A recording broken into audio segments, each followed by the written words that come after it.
guys know it is Drunken Chat, son. All right, here we go with another Drunken Chat Son in 2024.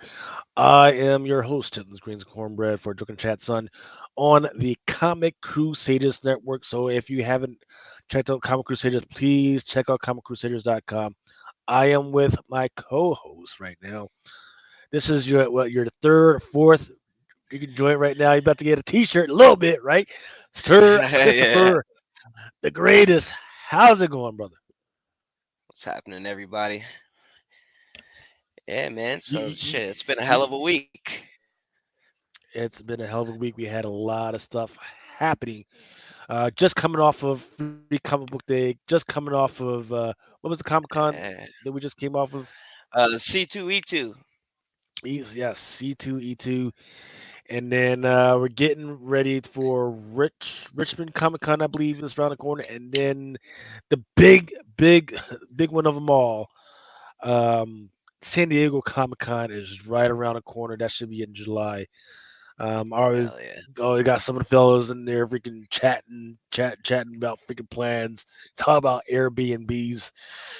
It's going to be freaking crazy. I'm trying to do a drunken chat, some freaking meetup in Tijuana. All right, so if we can, if y'all down for that, you can let me know. Some of the y'all might have to get your expedited passports and passport cards. I just I got off from work early today just so I can freaking do that shit. All right, get my freaking ass expedited shit. So, talk the wife in there like, hey, yeah, we're gonna do a little Disneyland, little freaking, little San Diego Comic Con, but hey, at night, hey, freaking dollar margaritas all around, fucking down in freaking Tijuana, man. A little freaking, but that's the adult stuff. All right, but let's keep it freaking movie, man. Let's see what else I got. All right, so actually, the this is gonna be a big week coming up, right? We got the for the economy, especially, we got the PPI, we got the cost of living, cost of doing business coming up, which will, of course, tell us how much paper is going to cost, right? For those who aren't tracking, the cost of paper has been going up, which has been affecting the cost of your comic books lately over the last 2 or 3 years. People, fucking price. No, I've been telling people since 2019. I was like, hey, keep an eye on international freaking paper and paper costs, man. That shit's going up. Also, what's going on is we're looking for that next rate cut to see if they're going to cut it. They're probably saying it's probably not. And maybe so, depending on the jobs report this week or the next week. So we're going to see. Um, in the meantime, with all the speculation that's been going on, a lot of companies had their earnings reports. Some not so good. That included Disney, which just maybe 2 or 3 weeks ago, I could have sworn was at 122 and it dropped down to 105. Not where I wanted it. I wanted to drop, right? I wanted to freaking drop. Um, Even though I am currently a shareholder, I wanted to drop because I wanted to buy more, so I needed to drop below 100. But some of the stuff that they were talking about today makes me think that it'll drop elite below, not just below 100, but maybe like around the 90s, low 90s. And I wouldn't be surprised if it dropped to like 88, which was a definite freaking buy-in for me. But before we get into all that stuff, there is one portion of the Disney freaking whole universe that has been doing absolutely freaking well. And that is X-Men 97. We've been talking about this for a while. This is what is this like the 10th ish episode, 11th episode? I forget We're which on episode this episode was. 8, and then we got Episode 8. Okay. one more next week, and that's it. And that's it. Okay. Um, Good. So that we can go back and we can that because I really need to go watch season one, the original joint, and then we can watch this and see if they try to pull anything together. What did you think of this last episode? Because right now we got looks like we got Xavier back, and they were like, "Hey man, freaking good to have you back." No, they were giving them shit. all over Yeah, the freaking they place. shit. You Yeah, know, like how dare you?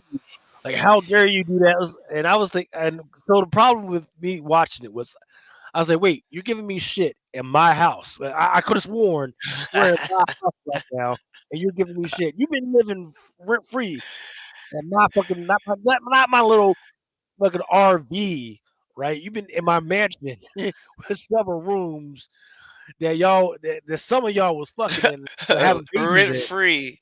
Yeah, rent free. Usually, only the person who's usually allowed to freaking give shit and freaking and fuck around is the people who. But nah, y'all over there, especially Scott, man. Like, okay, you was fucking having babies in my fucking house rent free, and now you hollering at me. Shut the fuck up. That's the only thing that fucking got me, man. Clapping But cheeks, right? yeah, clapping cheeks. Not just of one girl, two girls, two different girls. Yeah, He up there clapping cheeks. shit. You might as well call them twins. Shit. Yeah, man. Shit. What the fuck? Now, you know what? Oh, This episode was off the chain. I'm not gonna lie, but I was more hooked on the teases that they threw in there. All right. So if you noticed when the whole thing when Xavier was getting ready to stop Magneto, and then Cyclops kind of had his bitch moment, right? In my mind, the second that I saw how Xavier was gonna take him out, and then I saw how Magneto saw that, right? Then he got stabbed by Wolverine, and he's like, "Oh, you know what? Hey, fuck it, let's get it then, right?" Now, only thing that was going off in my head was like, "All right, are we about to get the scene? Is he about to rip the fucking adamantium off his bones?" That was number one thought, right? Second thought was, okay, so they're definitely teasing Onslaught, so we got to get some type of Onslaught coming up, right? And I wouldn't be surprised that at the end of the finale next week, if we don't get some form of apocalypse. We've been seeing him through every intro possible. Okay. We've seen him fight Cable, I think, at least in the last four intros of the show. And we mm, haven't seen Apocalypse yet. All right. So, yeah. I know they got to bring him back because I feel like with the whole Gambit death shit, they got to definitely do the whole Apocalypse bringing Gambit back as a horseman shit, right? So I'm hoping that we at least get some type of tease for that going in for season 2, right? Yeah. But other than that, dude, that show is fucking amazing. This show is probably one of the greatest things that we've had for a while now. Even the live action shit doesn't cut it. Ah, I think I, I think I would say yes. It's the one greatest thing that we have that everybody's been watching. So for instance, the thing that just came out this year also is DC's Infinite Crisis on or DC's Crisis on Infinite Earths, right? That also came Yeah. out. Part two. Part two is what came out. Is what I'm talking about. And that one is actually pretty damn good. It doesn't have all the details that really made it great, but it's still freaking good. But nobody's watching it. Probably because it's on the HBO Max thing, probably, but it's still pretty damn fucking good, man. I'm really enjoying it. I've watched it twice because God damn it, I got fucking my weird ADHD and I can't fucking just watch something, and pay attention that much. But from what I have been seeing and been paying attention to, it's been really freaking good. So, but you can't compare it to X-Men '97 on its own thing because they're just trying to tell a linear freaking narrative. Yeah. Whereas, that Crisis on Infinite Earths, they're kind of trying to expand the universe and explain how the universe freaking works. So it's two different things. Yeah. Animation on both of them are absolutely freaking great. Yeah, I mean But DC standing out wise, bro. I think DC animation wise, they kill shit. And now if they can only bring their live action up to par with their animation, they'd be in the fucking game. You know? mm, I tell you what, man, freaking. Well, here's what I'm looking at for X-Men '97, man. Freaking the it was interesting for because for the last two episodes, and I think I talked about this last week, is that they were kind of dribbling those little details that were kind of real world, really dependent. But now everything's kind of done. They brought Xavier back. Now they're like, okay, we're done with that. Now let's go and do this other thing, which I'm kind of like, I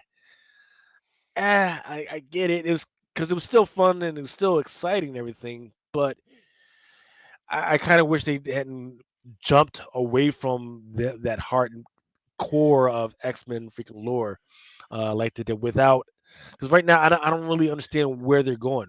And we were actually talking backstage, and we noticed that you said you noticed that he was calling dude, he was calling Magneto Magnus for some fucking Hmm. reason. Yeah, what the fuck was that about, man? I, You know, I kind of like caught I it, said, but I wasn't paying attention. like I said, bro, back to you earlier. Like, all right, I've never heard Xavier call Magneto Magnus ever. I mean, if somebody can recall a comic that he did, okay, show it to me. I'm all for it, right? But I'm not gonna lie to you. Maybe this is where the showrunner actually fucked up at, and that was the mistake. That was, they couldn't correct it in time. I guess maybe, right? I don't know, but it just seemed off to me because we have a character named Magnus, and it just happens to be Magneto's son. So I didn't understand, like, through the whole show. Magnus, don't do this. Magnus, Magnus. And I just didn't understand that. So if somebody can explain that to me, I would love to hear that shit in the comments. Straight up. Yeah, man, freaking that was just so fucking weird and so off-putting. Um, but yeah, I'm still I'm, the thing that I didn't the other thing that and we just talked about it, man. The other thing that I didn't fucking like is them fucking hollering at fucking Xavier, like, bitch, you going really, bitch, like, you really he's a old, I know he's psychopathic and everything, but man, you gonna yell at some old man in a wheelchair, man, because he freaking left you the fucking keys to the fucking mansion? While Really? you've been in there clapping cheeks Clapping. nonstop, right? For the free 99 all up in the man's refrigerator, and you got some shit to say? Yeah. Yeah, yeah, they're wild for that. Now these right here, Uh, you know. I like I said, I think this is probably one of the hottest books out right now from this week just because of that episode. So, I haven't checked the prices on these, but like I said, the one up front, that gold foil, I guess that's the one to chase right now. And if you don't have enough money to chase the gold foil, then you want the four. And it's funny how they worded this shit back in the day. Instead of just saying, "Hey, it's a 1 in 50," they worded it exactly like a 4 in 200. I've never really heard the term like that, but hey, it's basically a fucking 1 in 50. So, and then not to mention on all of the regular prints of the regular ones, right? The error on this promo card from the fact of it being tinted blue or too blue in this, and then multiple colors on this. So I guess people are hunting down more than just these four you see because they're trying to collect as many of this error as possible, right? So I'd say just keep an eye on it because the 1 in 50, I know they're going for maybe about $120 to $160 roughly right now. So I mean, just to have it in your collection, I think it's if for PC value of what we just watched the other night, hell, I had to have one. So I scooped up the 1 in 50, but that's one that people need to. You yeah. can get a regular issue too for virtually nothing. hmm Yeah, this is definitely one that's going to be in those back freaking boxes and everything. Just we can gotta hunt for it. And once again, this I do love this pick because look, we've been chasing covers for so long, but this one is an actual, hey, this is happening in the freaking story, which I would love, man. I want us to go back to, hey, this is happening in the freaking Yeah, story. This is why I fucking love this fucking book, man. Like one of my favorite ones is exactly. I think it's Weapon X number 10, where you've always seen him when like he just got his fucking anonymity. Animinium. It's an off story, but he just gets his fucking Animinium. They're fucking around with his healing factor and everything. But the main point of the story is that there is a dude behind that was actually running those experiments. That's behind everybody. His name was Johnny Supply. Johnny Sublime, he swears to God that he's behind every fucking thing, man. He's just one of those looking at, yeah, I was doing this, and that was behind the fucking Hawk, and that was the dude behind fucking Wolverine. Johnny Sublime, man, fucking, he's one of those characters that he's fucking weird, man. I'm gonna have to do a Matrix on that dude one day, man. But yeah, this is pretty good. So you said that there's a kind of 1 to 50, but they call it a 4 to 400 or something, or two to Yeah, four hundred or so something. all right, so the first one, all right, the one on top, that's a one in I believe they said 200. It's a gold foil. So the in the X-Men title, that's gold. And then in the top left corner, so where you see the little box, so all the ones that are considered somewhat of an incentive, right? They just have a Hmm. 25 in that box compared to you see the back issue where you see 25 and then you see how much the issue costs and all that, right? So I guess the ones you really want to look for is the ones anyone that has that 25 in it. Now if you want it to Uh, be even rarer, then you start hunting down these errors, and you can go to I believe CGC has a few threads on there where people are discussing those errors, because you have, I guess, hardcore fans that's trying to get as many of those error versions as possible. And I see they get pretty pricey too. So, yeah, that's definitely one to look out for sure. I okay, mean, okay, nice. Well, man, freaking. I guess I next time I go to my LCS, I'm gonna have to freaking check those out and see if they probably don't have any because the motherfuckers been uh struck clean. But they may just have some of these, man. But you said there was a gold foil out there somewhere as well. yeah, Hmm. that's you see the main one, the one right up top. That Yeah. top lettering, all that is gold. And then I guess in the Ah, okay. price So it's box just the over here, exterior. it's gold. Okay. And then on Okay. the four of 4 and 200, 1 and 50, basically, that's the one right behind it, and it's black and white.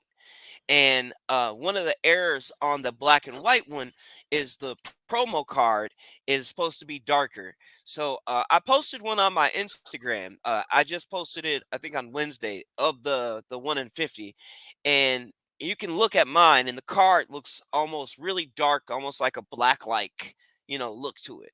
So just pay attention to when you're looking at these. Just pay attention to that little promo card, because if it's too blue or too dark, that's considered one of the errors, I guess. And it gets deeper than that. Like I said, this is one you can spend a little bit of time on. Nice. Okay. I guess we'll have to keep an eye on out for that one. Good. Good stuff. All right. Let's just take a quick little step away from comics. Well, it's not a total step away. Kingdom of the Planet of the Apes looks like it's going to freaking take the box office this week.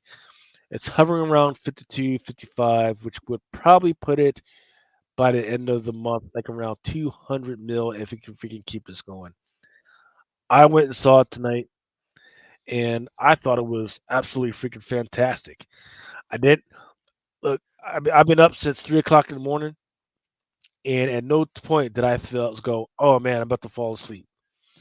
At no point did I roll my eyes in the back of my head because there was a line that was just really fucking weird, or there was a ridiculous situation.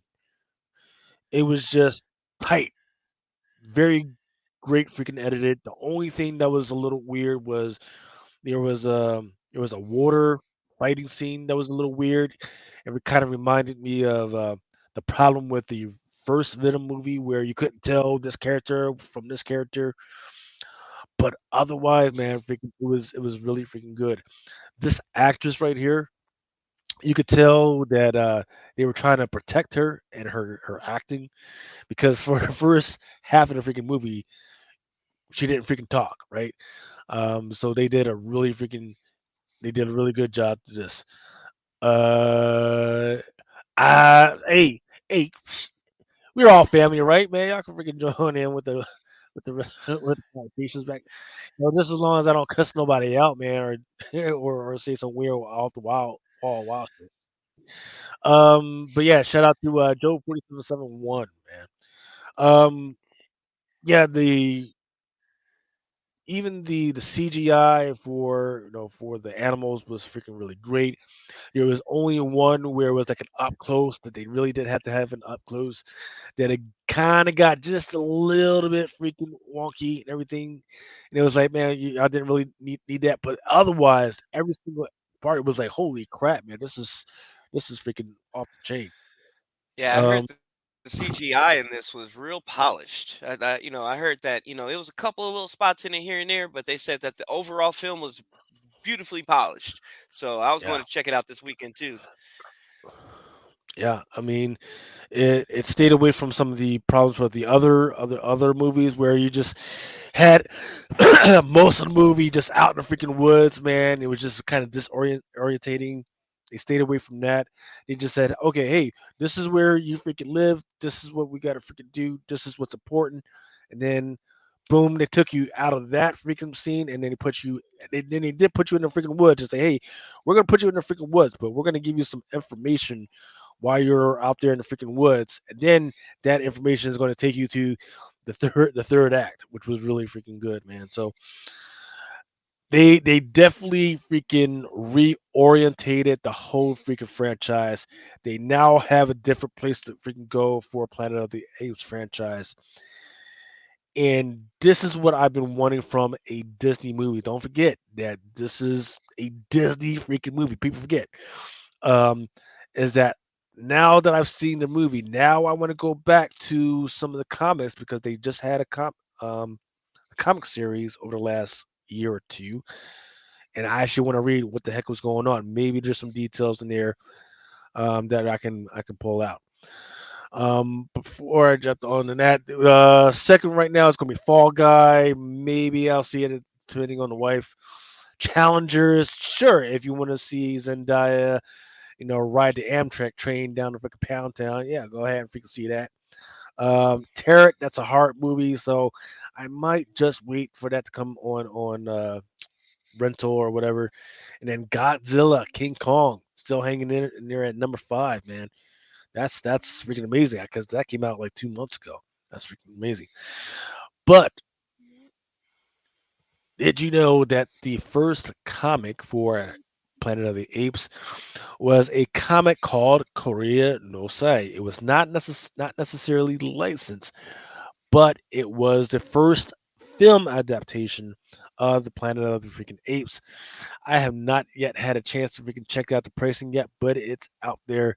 And for people like me that don't care, this is a good find, and I'm going to be freaking trying to hunt this freaking down. But what I also did see was the trailer for Aliens that's supposed to be coming out, and I think Uh, August, and that's going to be the first movie under the Disney belt.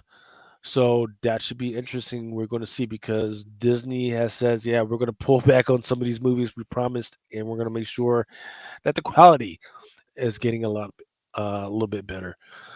So here we go with some of the other news, and you were very excited about this, man. What did you think about this news?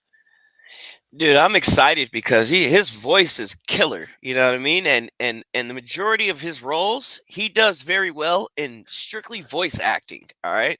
So Mm, you can catch him in some films acting, but his voice roles that he does are just fucking outstanding. So I cannot wait to see what they do with this Galactus. I mean, I'm sure we're gonna get the big ass giant human, all CGI shit. Don't get me wrong, but his voice is just like, all right, rolling up as Galactus. I want to see that. I want to see that. I can't wait to see that shit. So yep. great choice. Yeah, last movie that we saw him in was apparently The First Omen, and to see him landing as Galactus, this is going to be interesting. There's another actor, I forget what his name was. It's got a mystery role right now. They haven't put out who he was, but I'm wondering if they are going to possibly make him as Galen. So there's Galactus, Then there's Gallon. Gallon was the last survivor of the previous, I don't want to say dimension, but eventuality. And Yeah, then when that previous eventuality freaking, universe. see, it's not a universe though. It's it's like an eventuality. There's like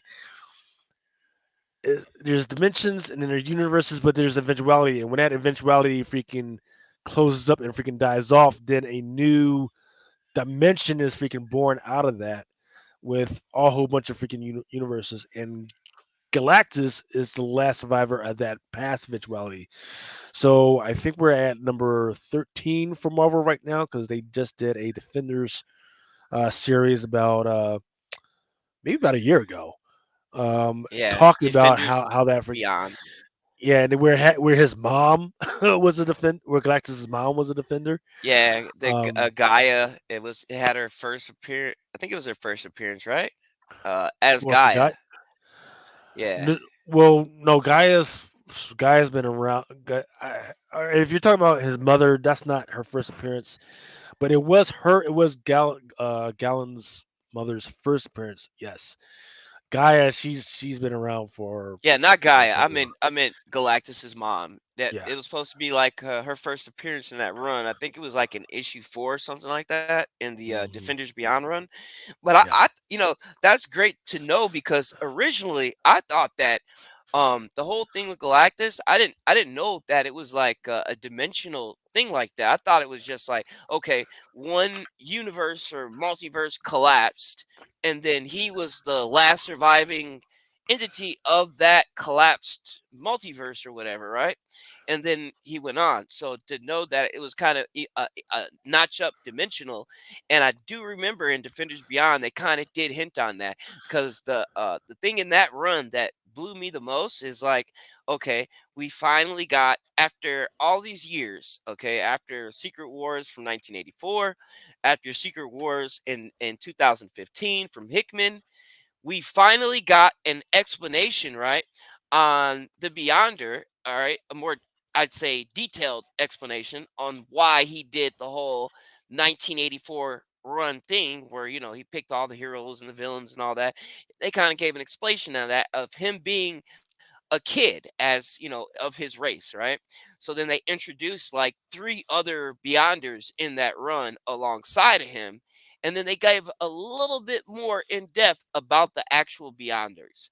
Now the Mhm. coolest part about it to me is that we finally got a different look at the Beyonders versus how we got them in the 2015 run, where they kind of appeared as this alien looking race, right? Yeah. And I Hmm. just found how they explained it in that Defenders Beyond run. Dude, that's a run that people should pick up if they didn't pick that up. Especially when you talk about the Masked Raider, right? Because he Hmm. wears that mask of eternity. And my dreams, of course, being a Marvel geek, right, is hopefully one day we see that, right? That was an So awesome yeah. concept. So if yeah, that's very interesting that you mentioned that. So um, let's roll it back to, I want to say, 2018, 2019, when we first started seeing those Disney D23 1000 or whatever specials that you had to go all the way to fucking Florida to fucking get these freaking comics and everything, right? But then there was the regular freaking covers. There was like 20 or 30 of them, but people forgot to read inside the book, because you read inside the book, that was kind of the game plan that Kevin Feige and Disney wanted to actually pull out for like the next 7 years, right? They had the big ones that they were announced, but there was a bunch of characters that they were trying to push through. So for instance, Night Thrasher, who is just now showing up in his own series, but they wanted to bring him into the MCU because that was Al Ewing's favorite character. He's been aching to freaking bring that character into the MCU, but they just haven't been able to find a great platform for it. There's another character called Korak, who was part of the Defenders run and everything, and then you mentioned the Masked Raider. That's another one that's been in there as well. And I got to go back, but there's a couple more characters that they've been trying to say, hey, by the way, there are these characters, and they didn't say, hey, what the plans were, but I've slowly seen them being brought to life in some of the series, man. Um, Yeah. but yeah, it's great to freaking see what they're doing. That they have some type of freaking plan, kind of, sorta. But this is a great start. Get the right people in these to play these freaking characters.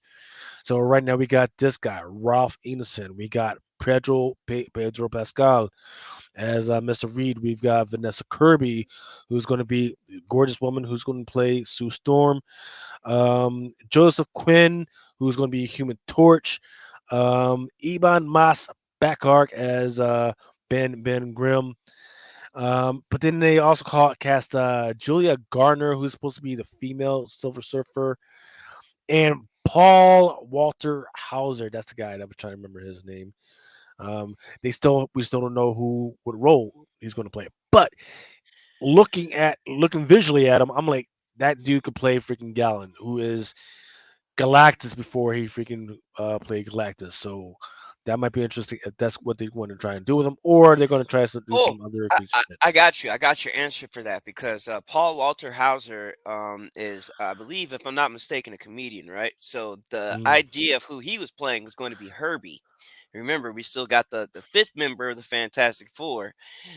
He's definitely going to be in it. So I think that Paul Walter Hauser is going to voice Herbie, and then I think John Malkovich is going to be that mystery character that could possibly be Gallon. okay. Because You they know didn't what? name him yet either.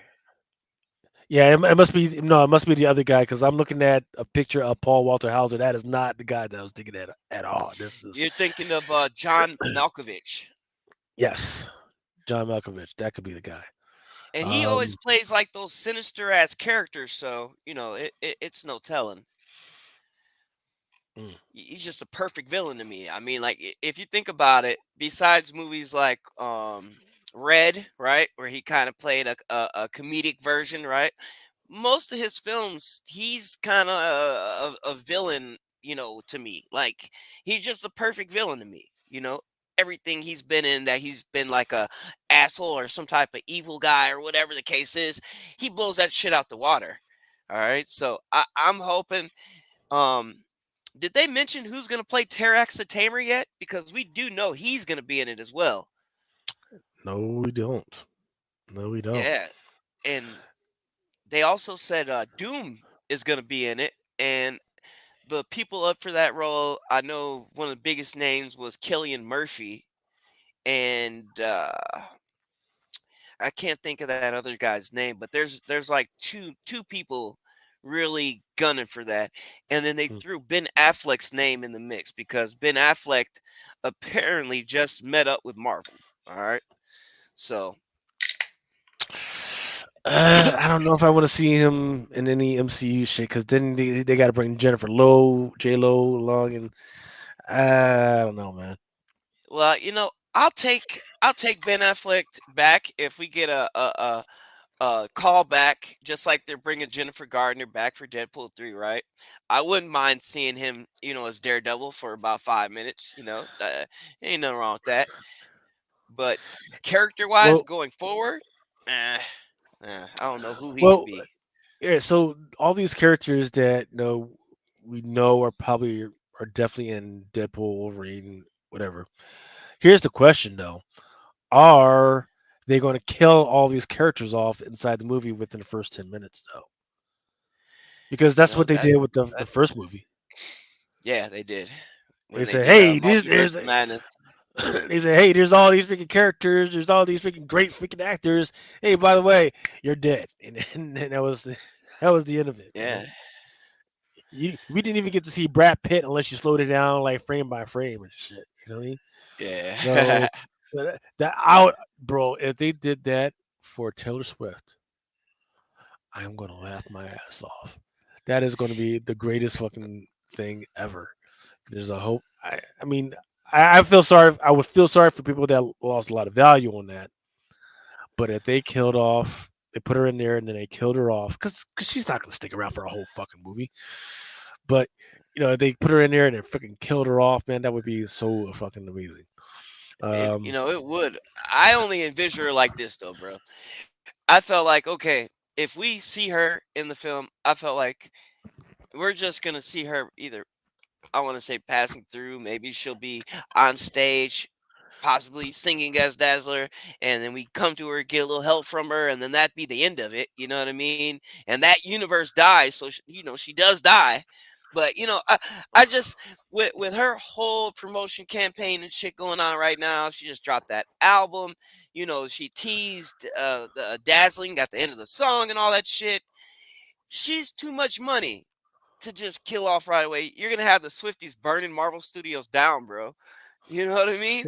They're gonna be burning that shit down. We do that. Well, I think as long as they don't do it very disrespectfully, I think they'll be Yeah. fine. And that is true. They do understand that she has made a lot of money for them. Because what was that, 6 months ago that they had her? All they did was they had a concert inside a movie theater, like movie theaters across, and they made a bunch of freaking money off of that shit.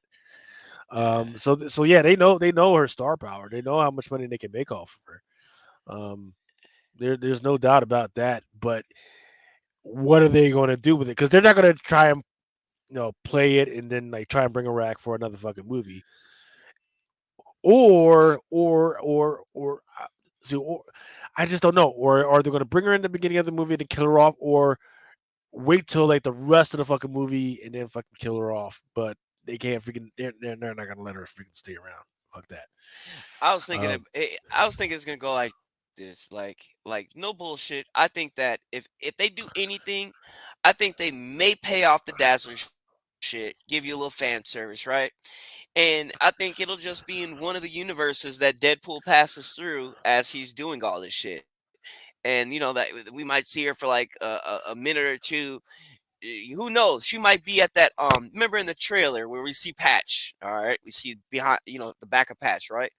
How do we know she's not singing in that club in Madripoor? You know what I mean? Some shit like that. mhm. And it's an off universe that dies anyways, right? And then Joe 477 says Dazzler will be a small end credit scene. I Okay. mean, hey, they do that too. I'll take that too. Yeah, do that too. Yeah, and then parlay that into, Deadpool 4 or whatever the fuck you want to do. Yeah. Um, but yeah, so let's. I don't even remember when the freaking movie is supposed to come out, but I guess we'll see. July 27th. July 27th. Oh, so that's coming out real soon. Hmm. In fact, July 27th, that's fucking at San Diego Comic Con. Oh well, we may So get some good ass announcements around that time too. Then. yeah. All right, here we go with. We talked about this last week. We speculated on this last week, but here is Bob Iger, who is the actual CEO of Disney.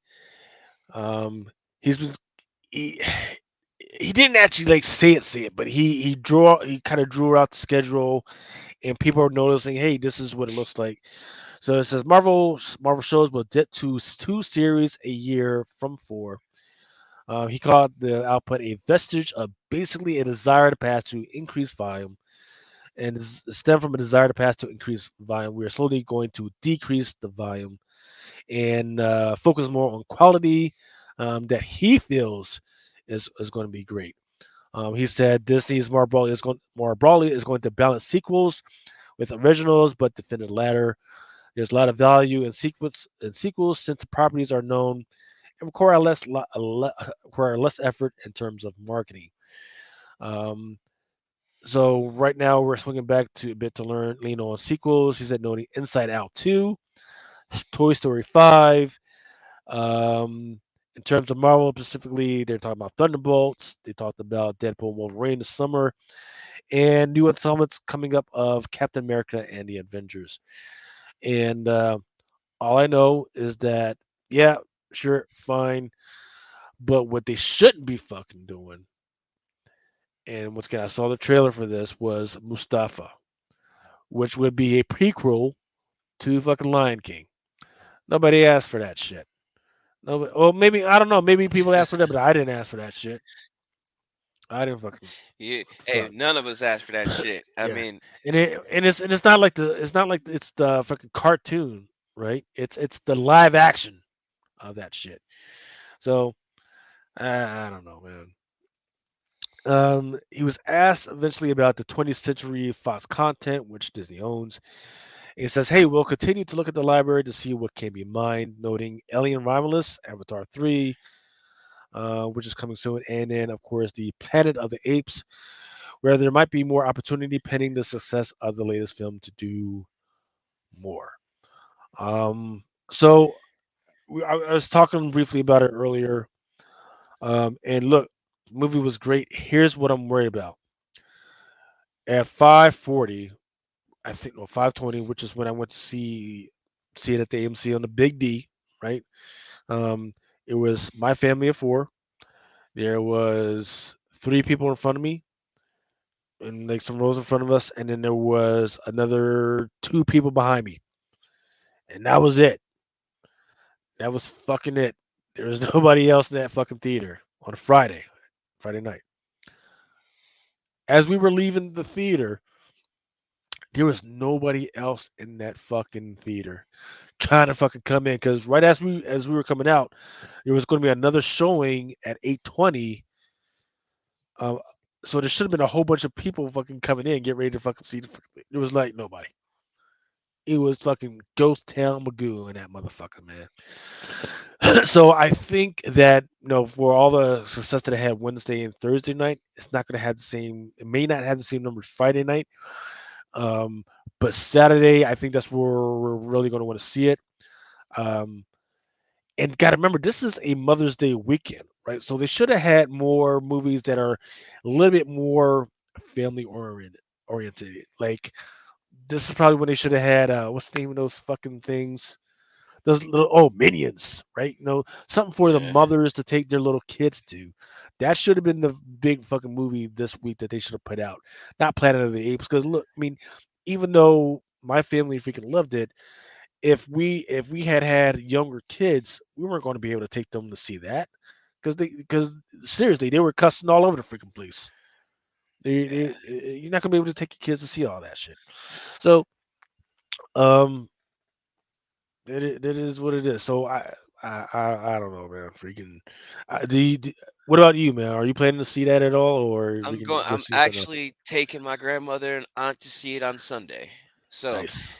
I think that from just a little chat that I've been hearing, I think people do plan on seeing it. But I think wasn't there something else going on today? If I'm not mistaken, there was something else I thought taking place today. I don't know if it was on a national level. I mean, aren't the playoffs and shit going on too? They are. They are. Yeah, so that's another factor right there. Yeah. Nope. Shit. I mean, yeah. I mean, the thing is, like, once my team gets kicked out, like, I could care less about the fucking NBA playoffs, right? Yeah, LeBron's out right now. I think Denver is getting ready to get kicked out. Unless they come back somehow magically. So there's the hockey playoffs, but NBA playoffs is not that freaking big a deal. Finals, sure, I'll freaking jump back in and watch that. Unless you're like a hardcore gambler, it's like, eh. Um, Here we go with Disney Entertainment. So got to remember, Disney is Marvel, Warner Brothers is DC. But now they are announcing a Disney Plus Hulu Max bundle. And this was announced during the Q2 earnings call. And it says beginning this summer in the US, the streaming services will be offered together, providing subscribers with the best value to include ABC, CNN, DC, Discovery, Disney, Food Network, FX, HBO, HDTV, Hulu, Marvel, Pixar, never heard of Searchlight, Warner Brothers, and many, many more. That's going to be interesting because there's also a lot of that stuff is also offered on YouTube TV, which is what I pull it on, and it is going to be confusing now too. And I'll probably actually get into this a little bit later, but Verizon has their own freaking bundle with Disney and everything, so it's going to be freaking weird. So In fact, hey, Christopher, like, do you have any bundles? Do you have what do you use, man? Right now, I mean, anything that I want to watch, dude, I just honestly, I just fucking subscribe. So right now, we're on Disney Plus, we're on Amazon Prime, we're on I think what's the other one? I think my girl. Well, of course, we're on Netflix. Mhm. We passed on Hulu for a second because I caught up on all the anime I want to watch to a degree. And other than that, we're just really mainly Disney Plus, Netflix, and shit like that. YouTube Premium. Nothing like major wise, because HBO shit and all that. We're still pirates when it comes to that shit. You know what I mean? So Mhm. we just got our turn sites and we watch whatever we watch.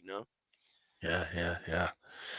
Um, so, but digging through the Q2 for 24 earnings presentation, for more stuff to pull out, they pulled out the fact that the NCAA Women's Championship did pretty good business for them. That was never before have I paid attention to women's basketball more. And the thing was, I knew these girls' names 2 years back, and it's because they kind of loosened the reins when it comes to their like Instagram pages and their social media, so they were able to promote themselves more. So between Paige Buckler and freaking Caitlin Clark and Angel Reese, and the line goes on and on and on. But now the thing is, they're all in the WNBA, so we'll see if that actually translates over. So they said they had a freaking great freaking April for that one. They started talking about the Disney Ford Park expansion, which they borrowed $6 billion to freaking do that. They talked about Bluey, so I'm hoping that somebody will do a Bluey comic for those guys. And Shogun, man, which is an amazing freaking show about pre 1800s freaking Japan. It was freaking amazing.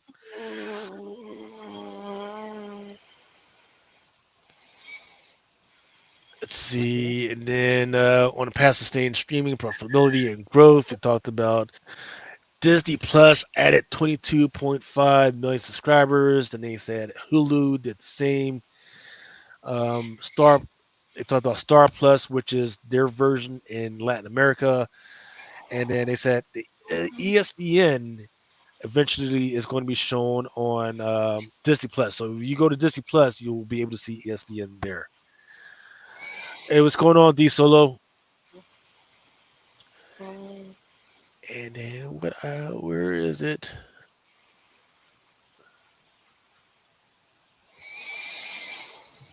Okay. Then they also talked about these new parks that they want to freaking add. June 6th, they're adding Fantasy Springs and by the Bayou Adventures to Disneyland, and the Disney Resorts. And then here we go. This is the moneymaker that everybody needs to pay attention to. This is the select upcoming theatrical releases. Today we had the Kingdom for the Planet of the Apes. Then apparently on May 31st, A Young Woman in the Sea. Never heard of it. Inside Out is coming also this summer. Kinds of Kindness. Never heard of that. Of course, Deadpool, Wolverine, Alien, Romulus. Moana 2 is coming out not till November, but that's coming out like around Thanksgiving time. Um, what the hell is Night Bitch? I don't know. And that's by Searchlight. Sounds like a horror movie. I think Searchlight does horror shit, if I'm not mistaken. I think I can remember their little logo title come up at the beginning of some shit that we just watched. Night Bitch. Let's see. It is, yeah, it's a horror movie. It's about an artist Eh, who pauses her career to be a stay-at-home mom, seeks a new chapter in her life, and encounters just that when her nightly routine takes a surreal turn and her maternal instincts begins to manifest in canine form. Um, T. Jones says it sounds like a fucking comedy.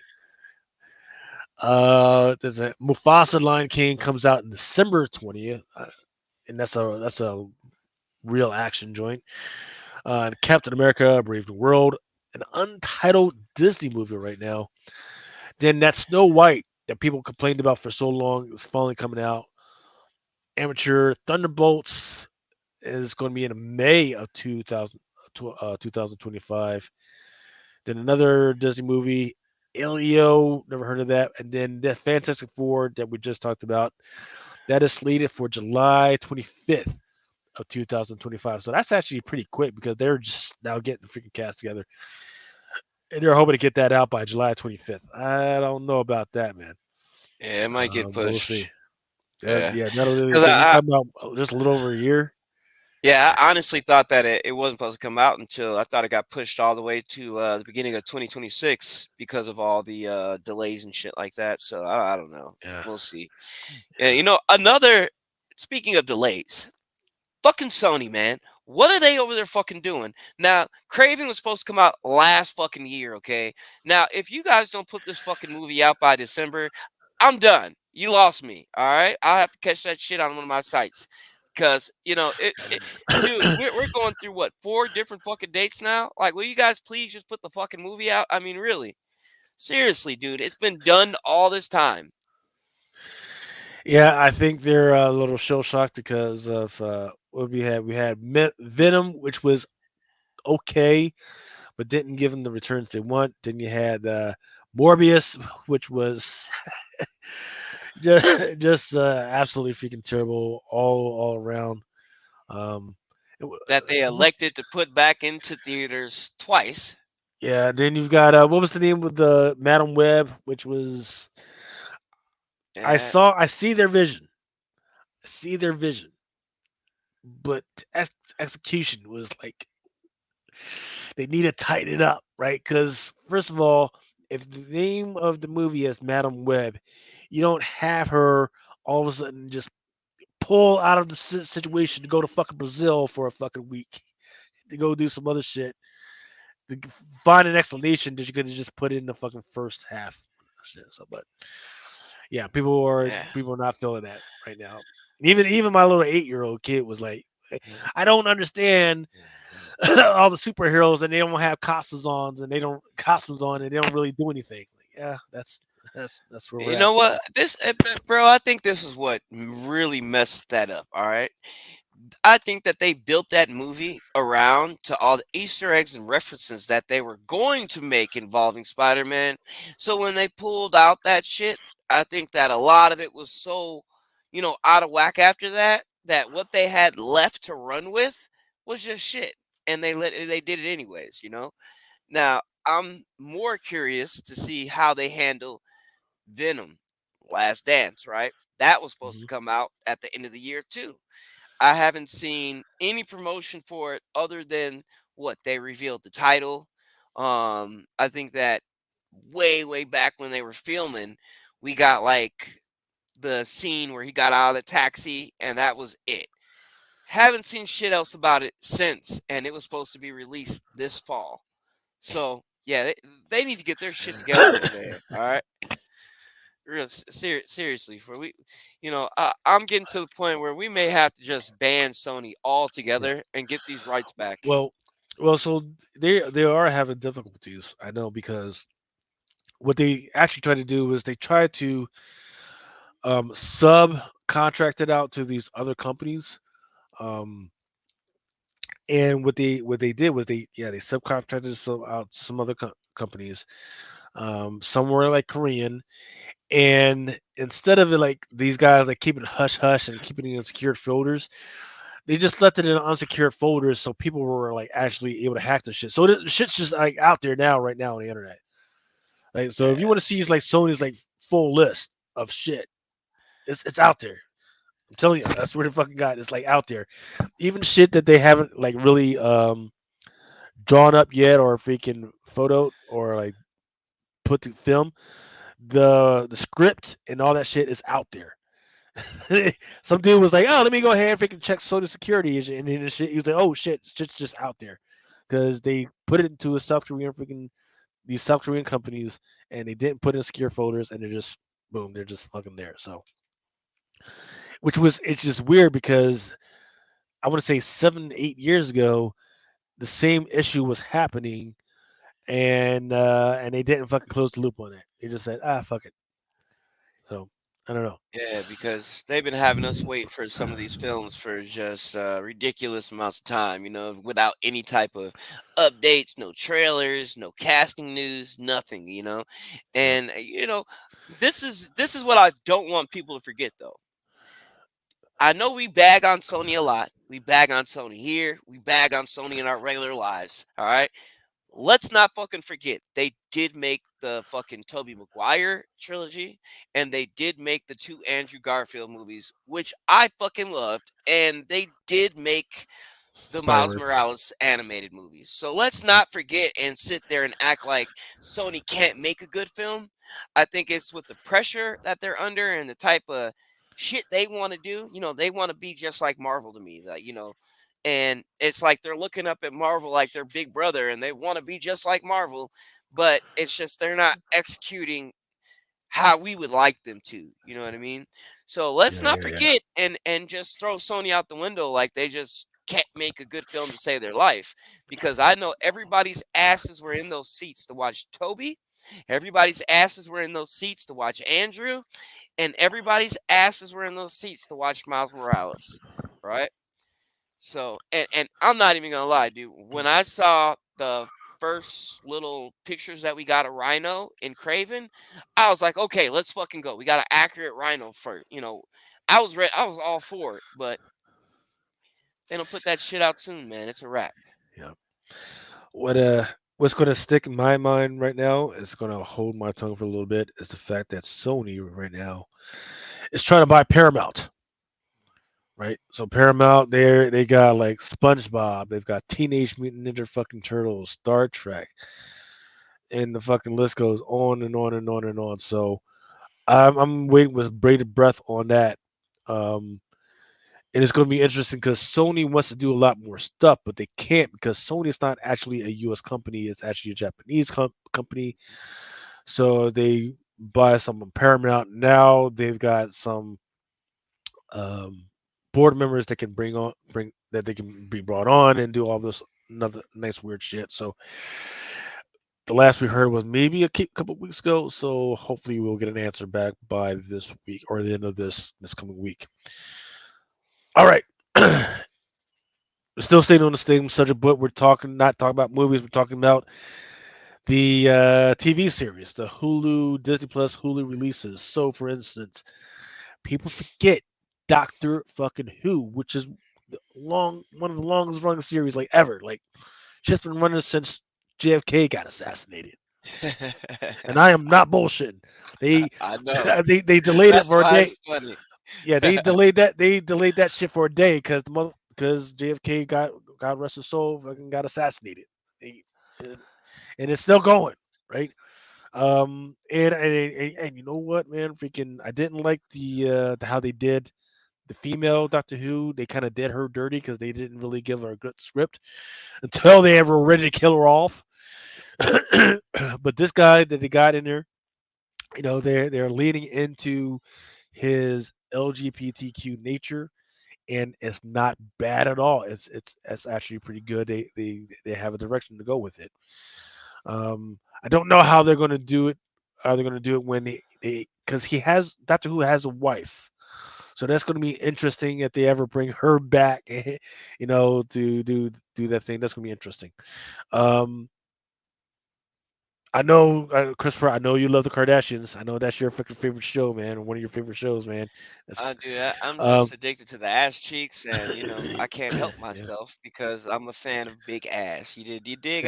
Now, I'm not gonna lie to you though, bro. Out of this list that we're looking at, the only couple of things that besides Deadpool, of course, that I really am fucking interested in seeing is the Acolyte, the Star Wars, yep. June Hit 4th. Monkey Yep, season 2, yep. and July 15th. Star Wars Skeleton Crew. All right.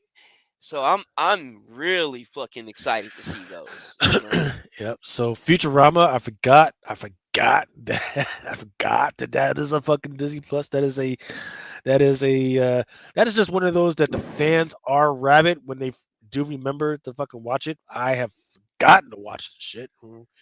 watch it all the way through. So I'm gonna have to write that down on my list.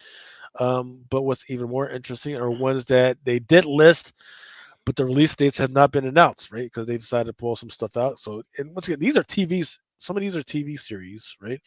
Yeah. So, or Disney Plus and Hulu releases, such as the Agatha Dark Hole Diaries. I think they made a mistake when they listed um, Deadpool Wolverine. Yeah, they do got it as scripted play. Then they got Eyes of Wakanda as an animated series. The First Omen, which is the one that the dude that's going to play Galactus, he's going to be there, be in that one. Inside Out 2. Only Yeah, your Murders in the friend. Building, season 4. That is with Selena Gomez. You talk about thick. That's a very nice looking young lady right there. Yes, yes. Yeah, And then indeed. your friendly neighborhood Spider-Man looks like they're going to try and bring that animated series back. So some good stuff that quite doesn't have the freaking dates. I don't know why they put that in under as release dates not announced because they got Kingdom of the Planet of the Apes that just came out today. So somebody needs to freaking be put on the pip over there at Disney Plus. Yeah, they need to update their shit for Yeah. sure. But hey, you know what? I'm looking forward to that too. Your friendly neighborhood Spider-Man. Now, this is what I got my fucking fingers crossed for. I hope that just like they did the X-Men 97, right? I hope we get fucking Spider-Man the animated series 98. Now, they announced that shit Mm. at Comic-Con this year, dude. I'm going to go fucking nuts cuz that was just like the X-Men show was one of the greatest fucking cartoon adaptations from comics ever to me. I Okay, mean, when so I was here's your growing up, shot. Here's your shot. great. Here's your shot. You don't have to answer now. You don't have to answer now. But if they were to do something like that, what's the book to pick up? Mm. See? So I'm gonna give you some time to think about that one, right? All right, so here we go. These are the big money makers that they started moving money around. Um, Big Ten is not going to be on ESPN or Hulu or any of that stuff. They decided not to renew the Big Ten contract. They are expecting revenue from the college football playoff games because they expanded the freaking bracket. Um, they lost the contract to cricket, but they are going to be able to put some freaking games. That is going to be a moneymaker for them.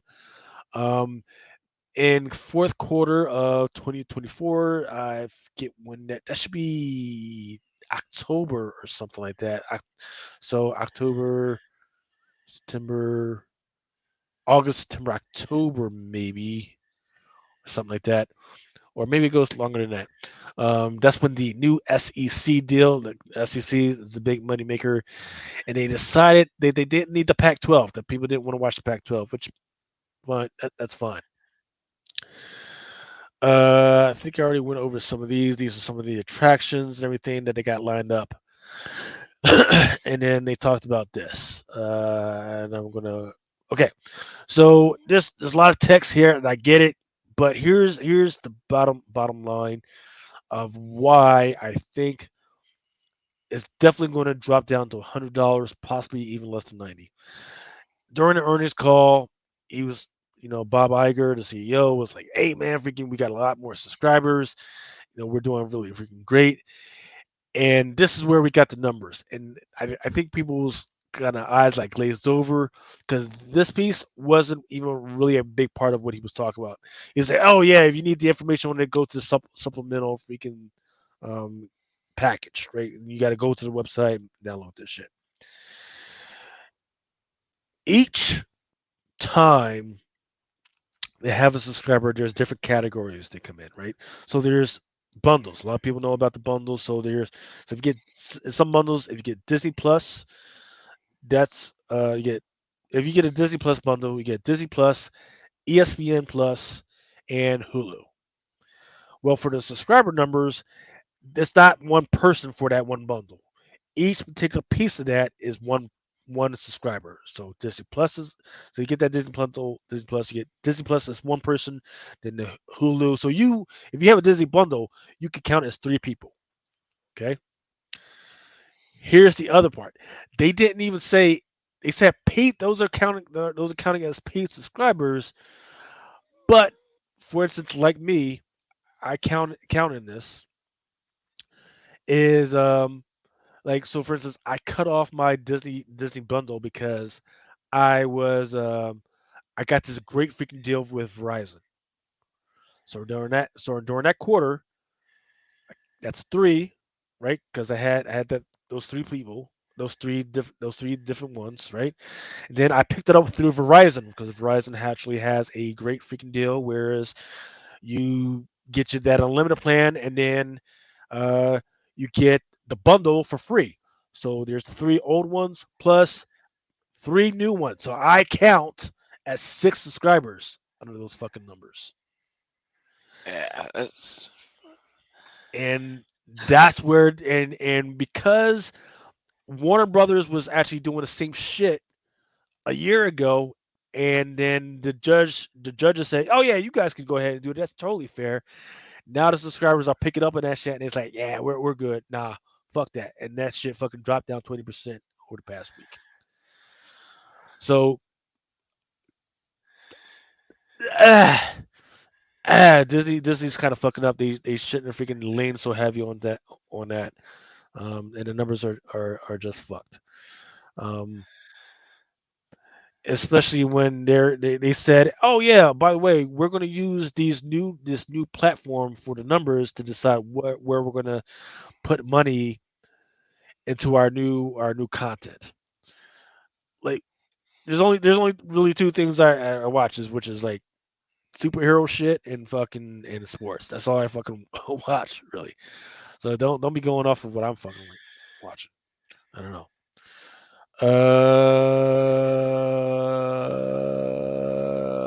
Okay.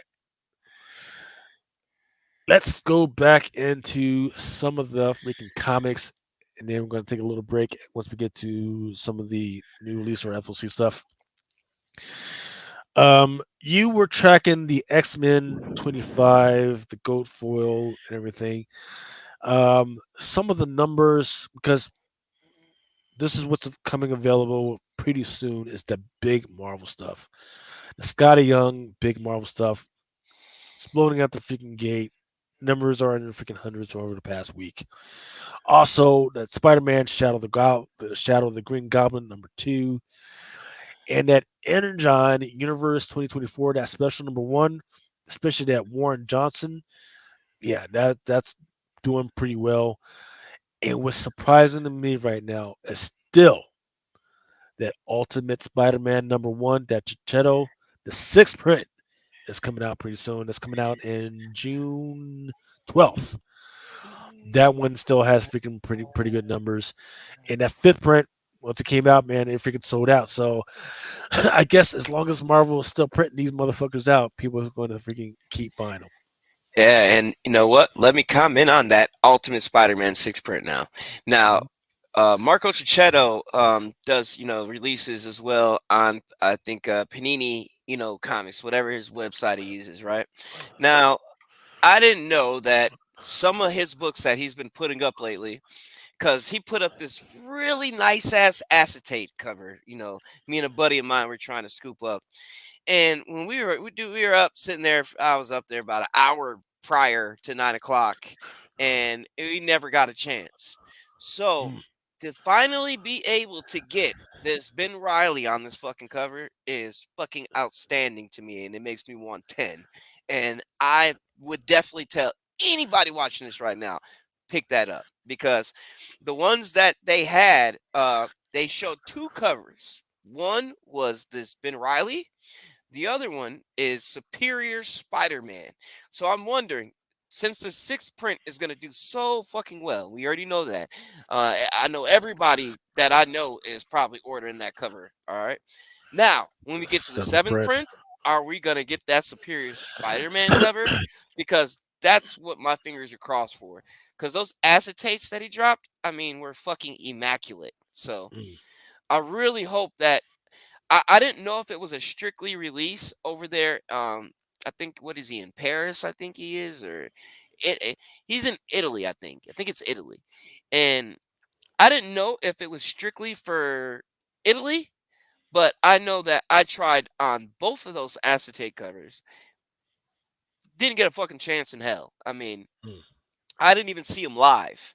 All I Yeah. saw was them just instantly sold out. So I don't know if they offered it to just people in Italy, but that's some bullshit if they did, because we need those. That I mean, dude, that acetate was immaculate, right? Mm. So and Energon I'm, Universe, the special you said, right? And yeah. I'm surprised on that one because um the Johnson was the one with Optimus Prime and Megatron, right? Yeah. Hmm. Now, keep in mind, we did get a cover B, right? And that cover B was if I'm not mistaken, that's the same book, right? Um, it was the first cover appearance of Slip Zardo, because I know we got his first appearance in the Free Comic Book Day book, Right. Right. right? So that's the thing. That may be the reason why. So here's the thing that is kind of interesting that I've seen over the last 2 months. With all these different freaking covers that are coming out, the more covers that are out and the more something happening in it, the more people are gravitating to just grabbing those cover A's. Um, because there's a counterculture of like, hey, my retailer, he's probably not going to, he's going to buy every other one except for the cover A. So people are grabbing those freaking cover A's, Yeah. man. I don't know how long They that's going to freaking last, but we'll see. Yeah, you know what? I feel like Ultimate Spider-Man really kicked that shit off because if we go back to Ultimate Spider-Man #1, the main cover that everybody probably should have got, all right, is the family cover, right? That was the first cover appearance of Spider-Man's son. It was the first appearance of that iteration of his daughter May, right? Hmm. So that was one. The ones that did the best though happen to be the variants of the suits, just like that six print. So I think that that Ultimate Spider-Man kind of set that into play, and it just kind of rolled on to everything else. You know, everything else that has come out since then, people are going after these A covers like crazy right now. And it can Yeah. be special shit on the variants, and they're still going for the A cover. Yeah, man. Even and it's not just in Marvel either. It's I'm seeing it in DC as well, man. Where there's a lot of great DC covers, but people are still just gravitating and making sure they um, grabbing these cover A's. So that's something to think about. Yeah, Then we got for sure. Wolverine #49. I'm not sure what's going on with there. And then Daredevil #9. That one actually came out on April 4th. People were still picking those up. And T Jones is going in. Shout out to T Jones, man. He says he goes for A covers just because he's overwhelmed. Makes sense, man. Makes sense. Yeah. Just if you want to stick with the cover A, stick with the cover A, man. Like even remember Spider Woman #7, #9, the one with all the new kids and everything. Yep, Um, #7. there's the cover with all the fucking kids on there, but people, and I saw the sales. More sales were for that cover A Peach Momoko. So this is not smoke. No, not the This is real. Momoko. That was cover C. That was the black Was it suit cover C? variant. Okay. The main Okay. cover is the one that you're talking about. That had the new character Liberty on it. Her first cover Okay. Yeah. Yeah. appearance Yeah. was Yeah. on that prior Captain America we got a while back. But Hmm. you're absolutely fucking right, because on that C cover, right, it had Moon Squire, which is one of the new characters. It had Hmm. Cadet Marvel, which is one of the new characters. So yeah, but that pricing wise, the A cover is, I saw it going for about roughly around $20, but the black suit Momoko and the cover with all them on it is going for about $25 to $30 right now. So the way I look at it, all right, I know everybody's getting the A covers, right? 5 years down the line, I feel like there's going to be far less of those Momokos and far less of the cover C's with them all on it than the A cover, because I saw the eBay was just flooded with the A cover. but Yeah. you couldn't find the Momoko and you couldn't find the cover C. Mm.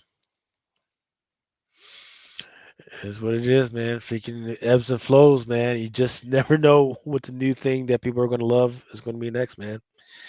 Um, let's see. So just a quick little look. These are, I know people got your opinions of like the big stuff that was out there, but these were the ones that kind of caught my eye for the ones that came out this week or kind of coming out and everything, and that are out there that people are just trying to push. That I've seen people already got the physical copies of, and that's Amazing Spider-Man 256. This one was a 1 in 25. Other facsimile, and this one was done by Miguel Mercado. Just freaking great fucking style, just clean. And once again, even though it's a homage to the original one, this one is just fucking gorgeous, man. Yeah, it's sold out too. It's about sold Yeah, out everywhere right now. Yeah. yeah. And then that we already talked about this one, that Energon Universe, spec number one, that Warren Johnson, great fucking one. Oh, and I saw a trailer for a Transformers fucking movie Yep. while I was there, man. I forgot what it's called, but it's more like a kid movie, but it still looks good. I want to see Yeah. it. Yes. Is it Energon One? I think it's something like that. It's here. Let's see. Yeah, it's like Energon One or some shit like that. And it's got freaking an Optimus and and Megatron and friends or some shit. It's fucking weird, man. Yeah, Transformers One. Transformers One. Yeah. Yeah, and let me see if I remember. Um, yeah, you got Chris Hemsworth as Optimus Prime, and Brian Tyree Henry, the guy that played Fastos in Eternals, is playing Megatron, voicing Megatron. Mm, So,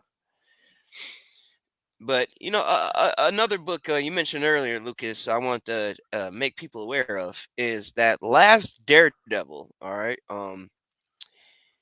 not the one that dropped this week. All right, but it but was before. actually, I think it was released last week, right? Yeah.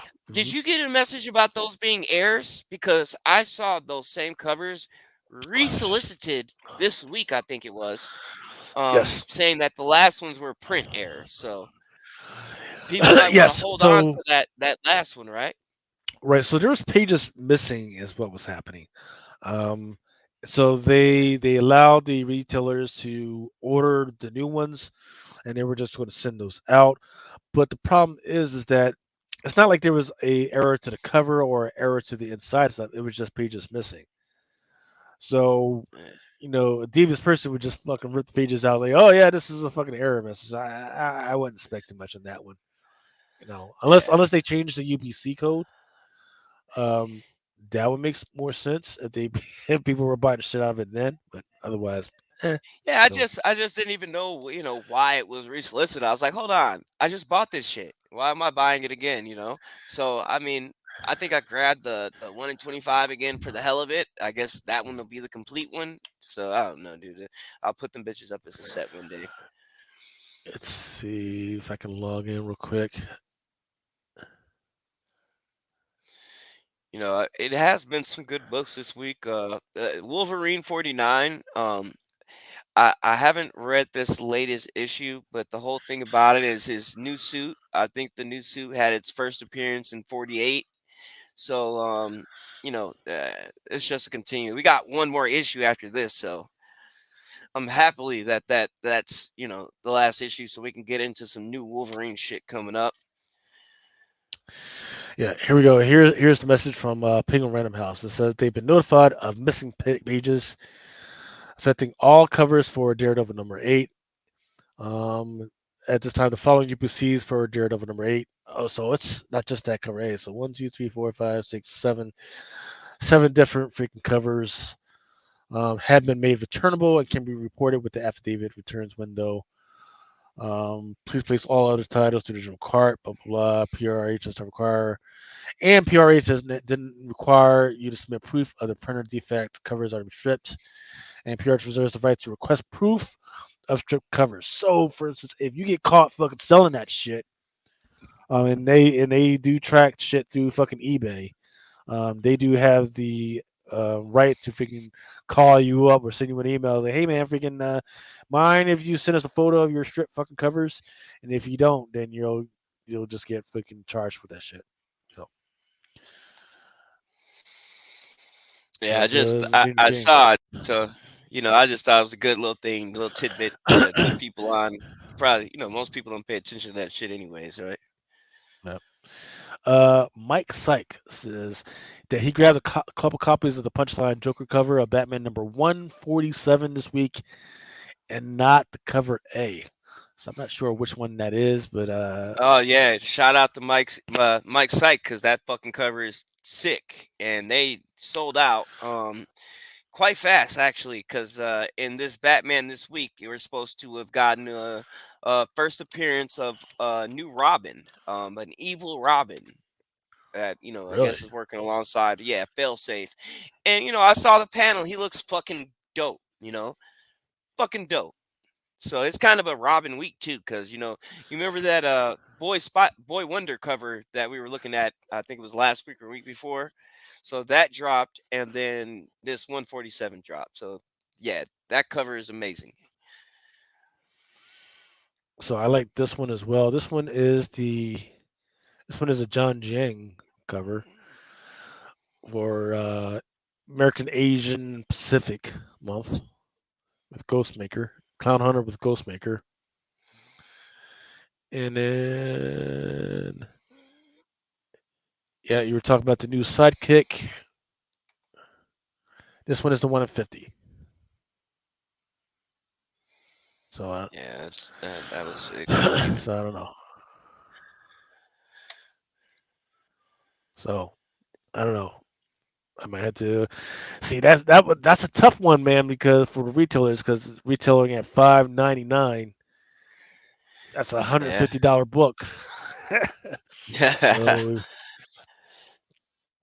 let's see. In fact, You know what? I think they did well though, because at the shop that I stop by every now and then, they were completely sold out. They only had maybe a couple of the A covers left, and the rest were pretty much gone.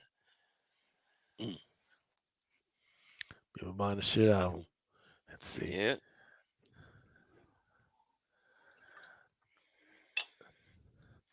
They All right. also had Let's a see. 1 in 25 on that too, but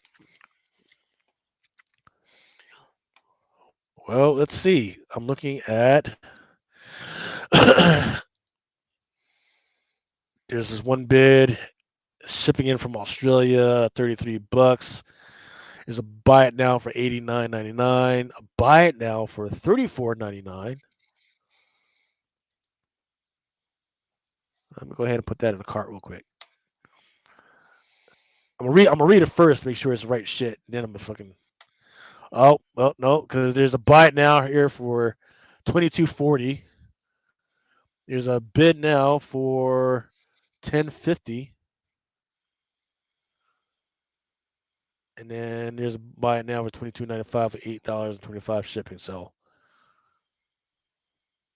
oh shit. So there's plenty of copies out there, and this one just came out. So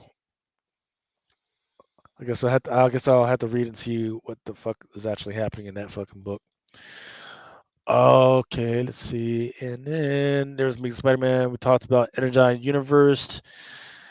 And then yeah, there's the different covers. It looks like most of them sold out, especially at the distributor level.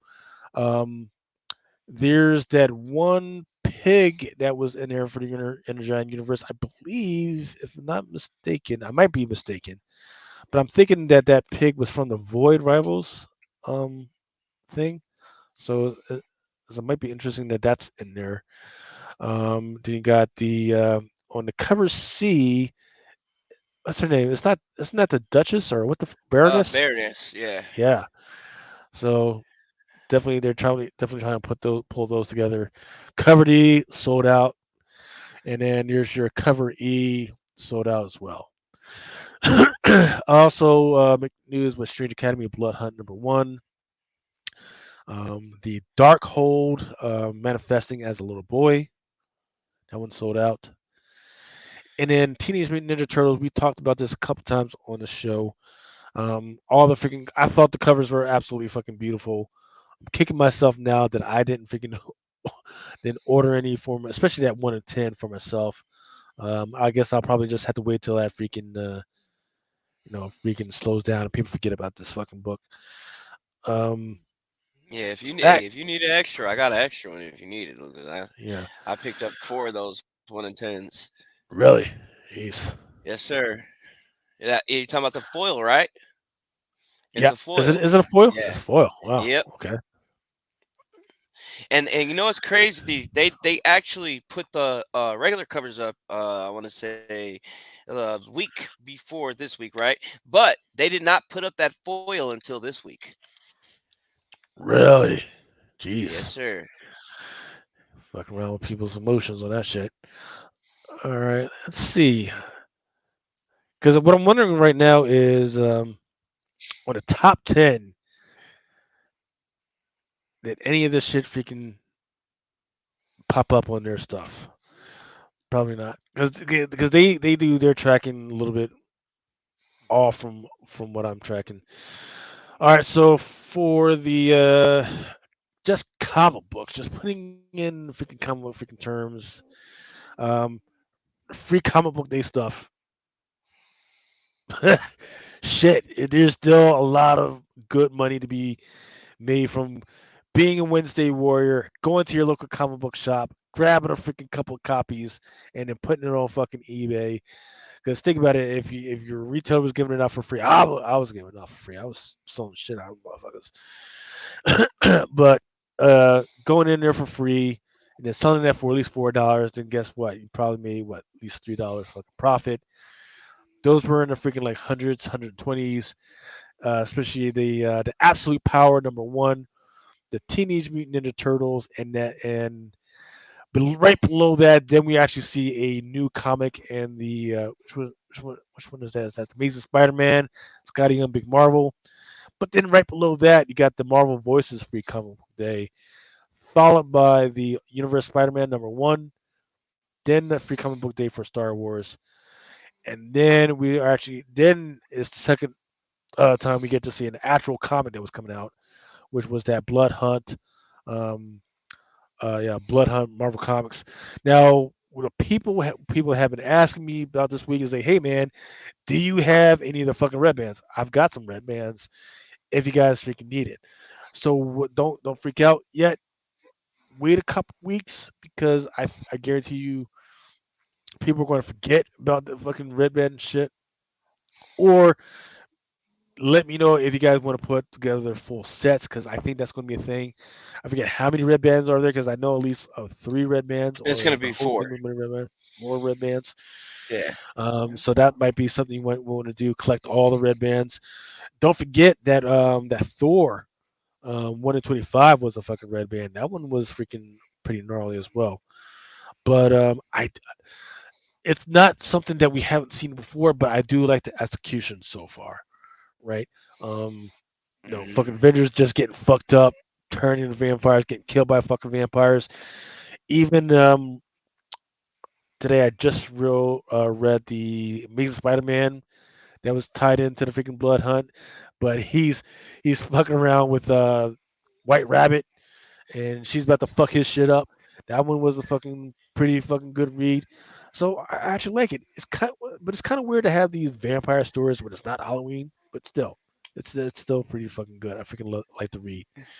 I don't know. Have you gotten read anything this week? Yeah, I nearly caught up the whole story. The only thing that I need to read, I was in the middle of it before we started, but Doctor Strange, and I think Okay. it's one more after that, and that catches you fully up to the whole story. But Blood Hunters was really good. I enjoyed that. It had like a little heartfelt moment between Man Wolf and J. Jonah Jameson. So I just thought that was great. Um, other than that, dude, I read The Amazing 2, and I enjoyed that as well because the little twist with White Rabbit going on, I think that's tight. And I'm just curious to see. The biggest question I have is surrounding Venom. All right. I want to know what's really, what direction are we getting ready to go in? All right. Yeah, I don't After I fucking know. read the what was it? I think it was in the Ultimate Spider-Man book, or it was in Blood Hunt. I think it was in one of those. It was in the Free Comic Book Day book, but it left off with we saw like a version of Eddie Brock, right? Then we saw a future version of Dylan, but when they left it off, we Dylan was talking with the eventuality, right? And they didn't pick up there in Venom. So was that Mm. in? It couldn't have been issue 32 because that didn't have anything to do with Blood Hunt. I think the first tie-in for Venom was 33. So I was kind of like lost there. I thought it was like a gap in continuity right there. You know what I mean? Gaps in continuity for Marvel? You don't say. Yeah. you're just you're just all over the fucking place, man. It's I don't even get tied up with that shit anymore. I was like, oh, okay, whatever. See, the book sucks or it fucking doesn't. It's just it is what it is, man. Um, It's off to a good start though. The whole story it's overall, it's off to a good start. yeah, man. Just as long as we don't have another fucking thing of Jubilee fucking turning into a fucking vampire, I think we'll be good. All right, let's before we go into FOC, let's go ahead and take a. Do you need a break, man? No, I'm good to go. Okay, let's go. Just take a 50-second break, and then we'll be right back to start with the FOC.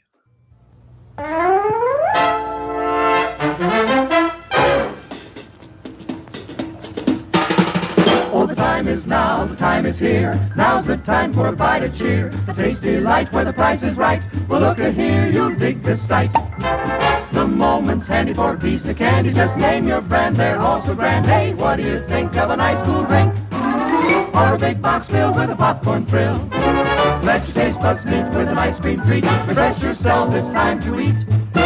So come on, folks, let's join the band as we all head for the refreshment stand. And now, before the next show starts, let's enjoy an intermission. You'll find our snack bar chock full of good things to eat and drink. Tasty, tempting hot dogs, thirst-quenching soft drinks, fresh, crunchy popcorn, a complete assortment of delicious candy, and a full line of cigarettes. You've plenty of time, so visit the snack bar now. A tasty treat will double your enjoyment of the show. For your convenience, we shall keep you informed of the remaining intermission time. All right, I hope you guys got a little bit of smoke. When it got you another beer if you needed to. Um, looking at the top 10, and they're still just on honorable mentions. Good lord, man, it's taking their sweet time with stuff. But here we go. Um, FOC, first one that freaking kind of caught my eye is Distillery. They're still doing their thing. They're still going with those long form, big ass fucking magazine type freaking books. Some of them are good reads, some of them are but it's hard to ignore them because they've already said, hey, and they said to me in private, hey, we are trying to get these in front of Hollywood producers, get them to be part of like its scripts, and that's where they're going. So this one, I don't know about this one. Blasphemous covers look freaking great, look fucking gorgeous, but I just don't know about the fucking story. This one is by Merca and Duffo. This fucking gorgeous, man. Now DC. This one is by Junie Bob, the boy fucking wonder. Black Label, Book 2. I don't know how I'm gonna feel about this. I guess I need to freaking check this one out. Because I thought Robin was a teenager. So how much Black Label can you freaking get on this freaking one? That's gonna be freaking interesting. Poison Ivy, fucking Cho, just fucking doing this fucking thing, and everybody's fucking ignoring the shit out of him. And man, this freaking great freaking is that what does that say? Is that Malala? Jesus, a lot of legs for days. And I'm kind of wondering because usually when you put roses all over like that, it's usually like a short form for a vagina. So I'm wondering if that's what they're going for here. So this one is, why is it not expanding?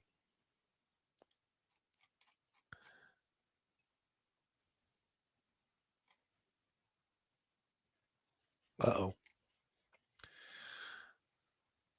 Slow ass fucking technology.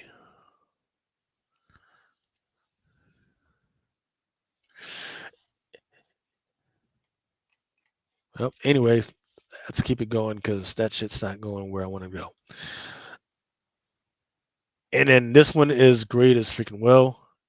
For Poison Ivy number 23. Looks like a great fucking, like it could be a great fucking tattoo.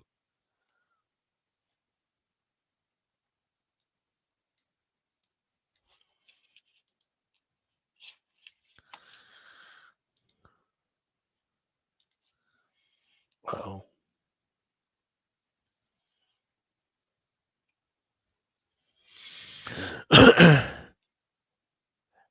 It's like the fucking lunar site is fucking crashing shit on my fucking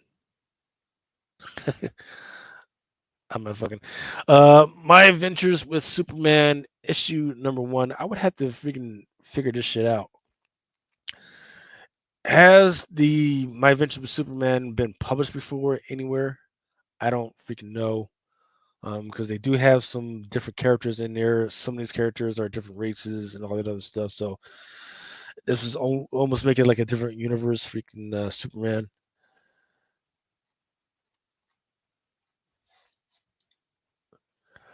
Kneel Before Zod. Great freaking cover. Don't know. You got my man freaking kneeling with him. I mean, they got his cape all fucked up.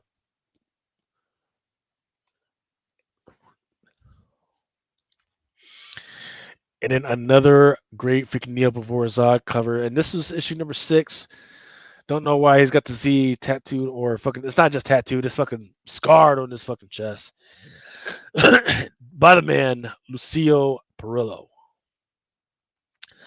Oh, and by the way, that Poison Ivy that I was trying to freaking read, that I couldn't fucking read, it said what I thought it was saying. It just didn't make any sense to me. It's a 1 in 25. Her name is Nimit, Nimit, Nimit Malavia. But I couldn't fucking read it. And Birds of Prey, another freaking great freaking cover. Well, it's a good cover. I wouldn't say it's a great cover, but it's a good cover. They've got several covers. There's a Leonardo Romero. There's a freaking Villa card. And this one is the 1 in 25 by Serg Acuna. And then this one is your Sweeney Boo.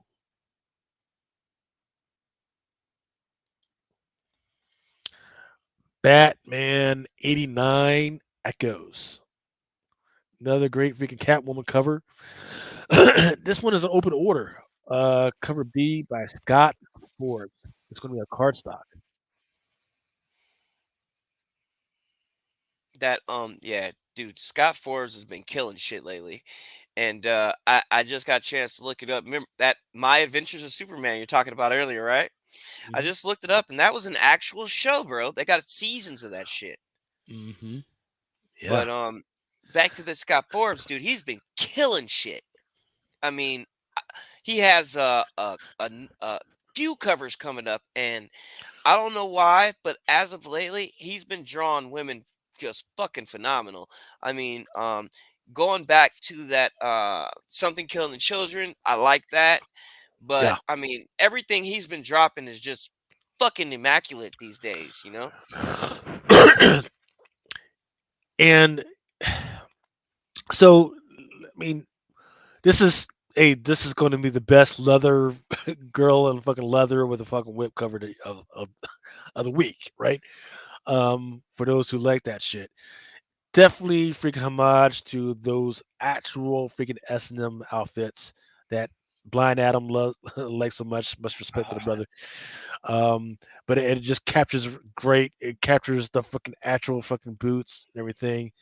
Um, kind of Gimpish, but off Gimp, right? Because they didn't actually buy in her mouth or anything like that. But definitely got it down to include the stomach part of the bustier that's kind of supposed to shrink the freaking waist. Just really great. So it looks like he actually used an actual fucking model for this one Yeah. that Yeah. actually knows how to wear the shit. Because that is the thing that I do notice is when some of these artists use models, sometimes they just throw the costume at the fucking models and expect them to know how to wear that shit. Nope. In this instance, it looks like the person he had modeled actually was in the industry, knows how to fucking wear that shit, and she put it on really nice. Even the little strings that are freaking coming off is a really nice touch as well. Yeah, it is. Um, Cover A, Joe Quinones, Paulo Rivera. Paulo Rivera. That Da, I da, like that da. too. That's fucking sick. Then coming in again, but Delato. Let's say he's got to pay the bills again. Batman number 148. That's fire too. And here we go. This is a freaking punchline freaking cover. You mentioned the one that she did before, 147, that had her with the Joker. That one's a freaking good one, but this one is good as well. But this one is a 1 and 25, written by Chip Zdarsky. Cover artist is Hamari. Never heard of the person before. Um, so it says this is the finale. It says it all comes down to this: Batman versus Batman with Demon's Life and the future of Gotham hanging in the balance. Nothing can prepare either version of the Dark Knight for what is about to happen. So I don't know what's happening in 147, whether there is a new Batman or where the other Batman came from, but that's what's happening in this particular issue. And here we go. That's another freaking cover. Let's see, but which one is this one? Is this the cover? Yep, cover B by Woo Chu Lee. Kind of freaking silly, a little bit silly, and I'll tell you why. Because Batman is supposed to be a master fighter. You know, when you throw your punches, you don't freaking extend that fucking leg. Also, you fucking keep your fucking hand up so you don't fucking get knocked in the fucking face. So you fucking jab out unless you're fucking coming up with that uppercut. And you don't freaking stand the leg because you stand that leg, you're off fucking balance. So, Mr. Wu Chu Lee, what the fuck? Eh, hey man, you know what? For what it is, it's not that bad, dude. But when you put in fight analytics and shit, yeah, that fucking sucks. Then, you know, what? And fuck you, Lucas, for putting that shit in my head because I was about to buy this shit. Look, even like the little flannel, the little fins on this. Usually that Yeah, shit's on the side of the forearm and shit, yeah, right? I've never seen So it as you're pointed up. yeah, and so as you're coming across, right? So even if you miss, because sometimes you miss them, even if you miss those fucking flips, those little flips, fucking catches the fucking person a little bit, Yeah. right? But he's got it on fucking top. Like, no, man, fuck that. But all right, man. And then here we go with this is cover C by Yasmin Putri. I like Yasmin Putri's work, dude. She's fucking amazing. She did this Ghost Spider 1 in 25 on issue 3 back in the day. That's still up there for a lot of money. It's fucking nice too, but she does nice work. We gotta see if we can find her and you know Bring it on, get her yeah, on her. Yeah. yeah.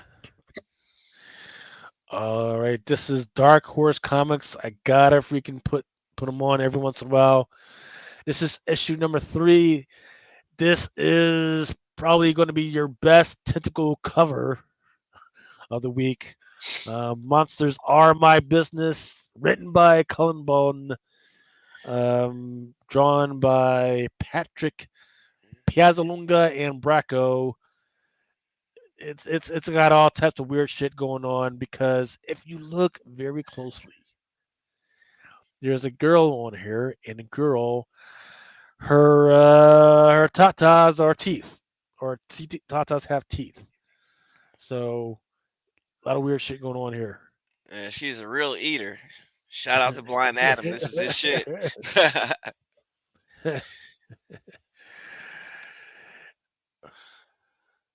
Rob Noon says, "Show us, man, Shadowbox." You throw that shit, dude. Yeah, You see the way my hand is twerking, dude? It's yeah. not Keep it up. twerking like this, like that. You You keep it don't up. punch a motherfucker like that. Yeah, yeah. You keep it up. Unless your guy keeps moving. If he keeps moving, then you're coming across like that. But what you never want to do is you try as much as you can to not freaking extend yourself because if you're reaching out, you're not gonna be able to come back. And fighters love when you freaking try and reach out because that's a whole freaking another point 0.5 seconds for you to try and freaking come back. And while you're freaking trying to come back, you're fucking done. Then they fucking get to go on the offensive and light your ass up. All right, here we go with Dark Horse Comics. They're trying something. Whew. With Usagi Yojimbo. This motherfucker is off the chain. And this is what for issue 3, right? Yep, issue number 3, The Crow, part 3 of 5. Just a beautiful fucking cover, man. Shout out to fucking Derek Chu on this one. This Yeah, motherfucker is magnificent. Can't just wait to get that shit. I cannot wait.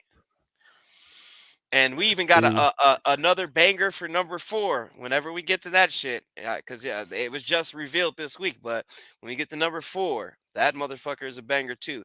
So now we have a cover for damn near each issue now. Now, this is just fucking phenomenal, though. I'm sorry. I had to take a couple of seconds for this one. That's fucking yeah. amazing. Now I tell you what, this one right here, not bad at all is either. And this one Is that a is 1 in 50? it's a 1 of 40. They decided to Oh, get a little shit. weird with it and say, let's do a fucking 140, right? Which I'm all about. You know what? The only problem is I don't like the fact that they did it's $4.99 for your regular covers. That's the only Yeah. fucking thing that's a little fucking weird. They shouldn't have fucking did that. They should have just left it alone. They should have stayed with the 1 of 10s. I would have been all over that shit all day. You know what? Still, I still like it though. It has a realism aspect to a cartoon, so it's still fucking dope. It's you know yeah, it definitely looks like they used an actual freaking person model for it, and then they just stuck a rabbit. I don't know if that's a rabbit or that's a rhino, right? I think that's a rhino. dude, I'm not Yeah, gonna it's lie just to you. yeah. They just cut his horn off. Oh, okay, yeah. All right, I see it now. Yeah, yeah. Either way it goes, that motherfucker is nice, dude. And they should have kept it at a 1 in 10 though, like you said. But I mean, Usagi, they're always great pickups for me because I think they're just low print, and after some time passes, they get really hard to find. So that's definitely gonna be a pickup for me. Said 1 in 40, right? Hmm. Yeah. All right, here we go. We are going to. You mentioned Usagi Ojimbo, but the one that's coming out for issue number 4, what we got up here is number 3. This one's going to be for number 4. The FOC is going to be June 16th. It's coming out July 17th. It's going to be $4.99, and this one is a regular. David Nakayama decided to do this motherfucker right here. Fucking amazing. Fucking amazing. That cover is just fucking gorgeous. And Dave is such a great guy. It makes me appreciate his art on another level. I mean, this dude is one of the nicest. I'd say one of the nicest artists I've ever fucking talked to before. You know what I Right. mean? So it So makes me appreciate his work. speaking of, I think you were trying to schedule something for next week, if I'm not mistaken. Yes, sir. Yeah, we'll have Nakayama in the house next Friday. Nice. Guaranteed, locked in. Nice. Man, it's gonna be freaking great. Man, and we just gotta figure out what we're gonna, cause man, we can freaking show David Nakayama covers all day, man. But this one, All day. I'm see we're gonna have to pull some up and figure out which ones were the best ones, man. But this one, I don't know, man. It's shit. It's fire, This is bro. this might go. If it was maybe like a 1 in 10, maybe, or a 1 in 25, it would definitely go in for solicitation as cover of the year. Definitely. Yeah, This one is definitely. freaking absolutely freaking amazing. All right, Yeah, let's keep it he's going. been hitting shit out of the park lately too, dude. He got a lot of shit coming out. So Yes, sir. All right, here we go. This one is by the man, fucking IDW. Decided to pull it out. This one is Star Trek #1, cover B by Raza. Just whew. I don't buy Star Trek covers like that, but I'm gonna pick up at least 4 of these. That motherfucker is nice. so I'm fucking feeling clean. that. Yeah, I'm feeling that one. Teenage Mutant Ninja Turtles, black, white, and green. This one is a cover A by Rodriguez. Okay. I'm not feeling this like I was the other ones, but this one right here, Yes, cover yes, B sir. by Love. Just I can't even fucking explain it, man. It's like, damn, it's so fucking simple. Like we got all these negative space variants and everything, but the fucking graininess, the fucking artistic style of this, that the fact that it's just so different. Just it doesn't say anything, but it says so much, man. It's just fucking amazing. And this one's an open order for Teenage Mutant Ninja Turtles, black, white, and green, #2, cover B by Love. And then this one is like, eh, eh, it's okay. This one is the boss foil. It's okay. The nose is a little weird because number one, turtles don't Yeah, have noses. I don't know, so I don't know what the fuck's going on with there. But it's there. It's going to be there. And then this one is the Untold Destiny of the Foot Clan, issue #4. Story still going on about the old girl. This one's the which one is that one? That is the 1 in 10 by Santos. Stand by. Let me see this cover A. Eh, it's okay. It's not bad at all. It's actually pretty nice. This one is the cover A by Santa Loco. yeah. I actually like that one more than the other one, to be honest with you. That's kind of fire. Yeah.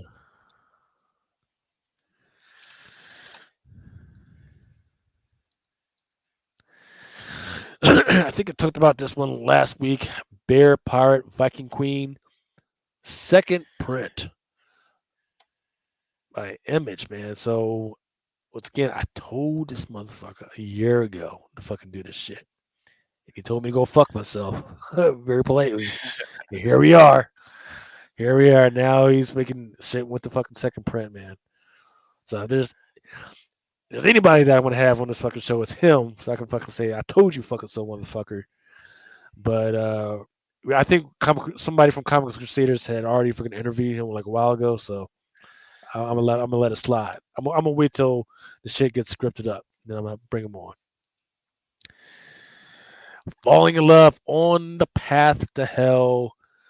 Just a fucking gorgeous cover. This one right here is the 1 in 10 incentive. Then by Rian Gonzalez. Just beautiful fucking cover, man.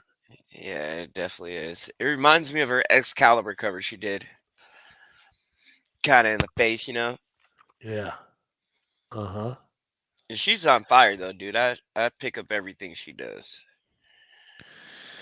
This one is cover A by Brown, a homage Star Wars. I like that shit too. That shit's fire. Gunslinger Spawn number 32. This one is a cover A by Grant. I know this one is going to sell out. This one is Philadelphia. This one is going to be a crane. And then there's a black and white for issue 270. And then there's your Peanuts homage.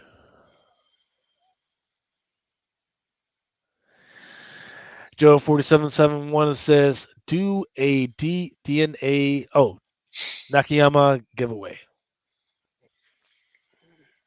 Yeah, we could probably work something up. We'll see what we can do. We between myself and him, I'm pretty sure we can work something up. So we'll see what we can do.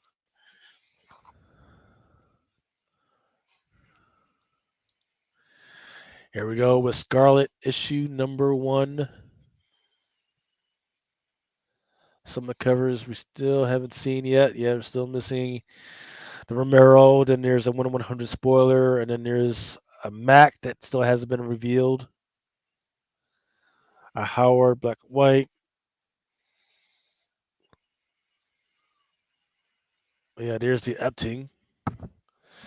And yeah, if you guys want to see the other covers, you can tune into my Instagram, and I'll put that stuff out there. But here we go with a Spawn Scorched number 30.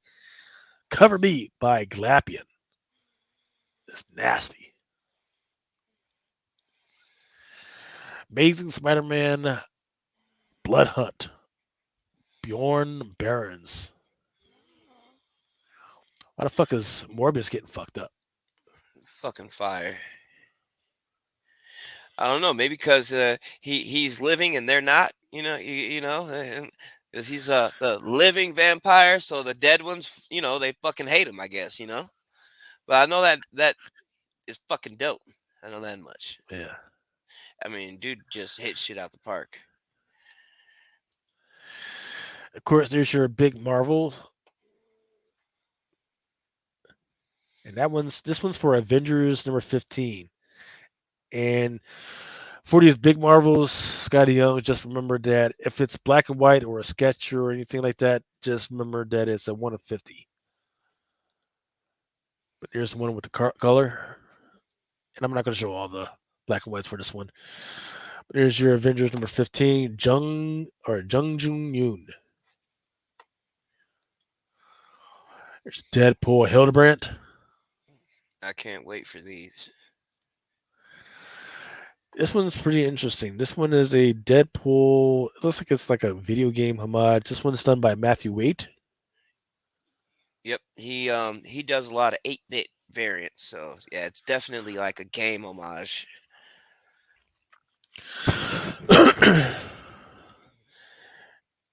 Here's your Rob Liefeld,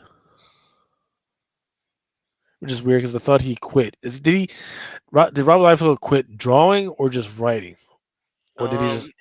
He quote unquote retired from Deadpool, but that doesn't stop all the shit that he already had coming out prior to that announcement. So he still has a bunch of shit trickling out because I guess he wanted to focus on something else or something. I can't remember exactly what it was, but he's supposed to be retired from Deadpool. Yeah. Well, he does have. It's probably that Evangeline shit with Margot Robbie and Olivia Wilde. Probably.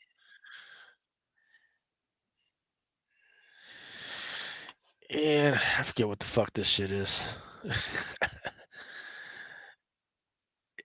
It's Deadpool Wolverine World War III number 2. This one is a Bazaldua Stormbreakers variant. And let's see. They're caught in a snowy wasteland with no hope of survival except each other. If they can fight off the enhanced forces of those who watch, only one battle remains: Logan versus Wade Wilson. It can only end in death. And then the story behind the Delta revealed. So I have no idea who these guys are. Fantastic Four, Blood Hunt, Alex Ross. Arthur Adams. There's your big Marvel Scotty Young.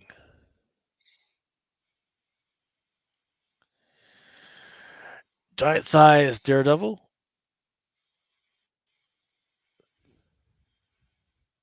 This one's your Greg Land variant.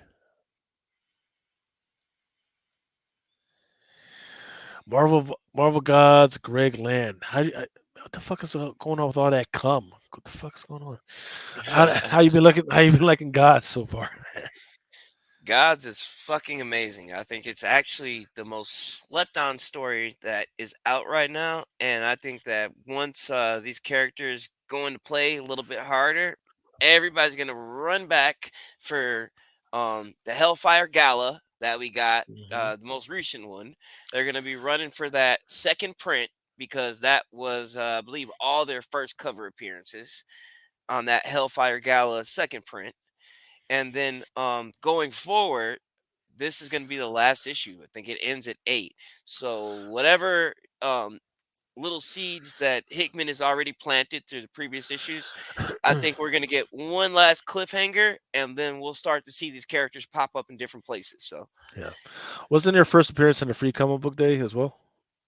I believe so. In the you talking about in the Ultimate Spider-Man? You talking about the last year's? Last year, it was like 2023 or some shit. Yeah, I think it was. I want to say it was in that Avengers X-Men crossover one. I think that's the one, and Yeah. it may have been that, but yeah, this issue number 8, right? Hmm. Yeah, I think it's the Yeah. last issue. So, but yeah, dude, I have no clue why people slept on this shit. I don't know, if they just don't feel like reading shit. But dude, it's been a great story. Um, Oblivion has showed up. Now he's been in there since like maybe 3 issues ago, but we rarely ever got this guy. He's never had any type of power level like comparison, right? So they just put him on the same level as the Living Tribunal. So when Mm. when Jonathan Hickman said that he was going to rewrite the power hierarchy, right? He did just that because previously Oblivion we thought to be like a all powerful, and if the entire multiverse ended, right, only Oblivion would remain. But now we come to find out some more shit about Oblivion where it's the Living Tribunal's brother, so they're on par levels. Jonathan Hickman has brought them up to par level, and I think that this shit is going to make a difference with the rest of the shit coming up. All right, because if I'm not mistaken, he's not done after Gods. I think he has other shit, still going on. Yeah. So Yeah. They gotta throw him a bone, put some of his shit on the MCU or something, man. oh, it's coming, because we got Secret Wars coming up, and if I'm being honest, I felt like Gods is almost perfect to. All right, we've done the Infinity Saga, where we've gotten into the stones, right? Now we're in the multiverse saga, where we're getting into time, dimensions, different universes, right? So the only other place we can go from there is up. And that's when we start. Secret Wars is going to be our entry into the power hierarchy beings, the gods and, the dimensional characters, all that type of shit. So, because I know the next full saga should probably be the mutant saga, and then they'll get into the hierarchy. So I think this Mm. gods might be one of the things that they could end up using, because Win is pretty much a more powered up fucking what's his name, Constantine, DC Okay. Constantine. Yeah. So he's the avatar of pretty much God. Something like that.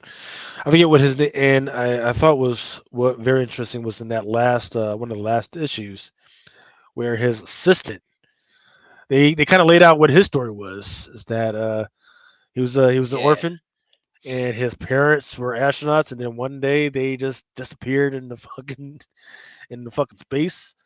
And ever since then, he's been trying to get up enough magic to go look for him, and he finally finds him, man. And that, and then we after that we don't fucking see him again.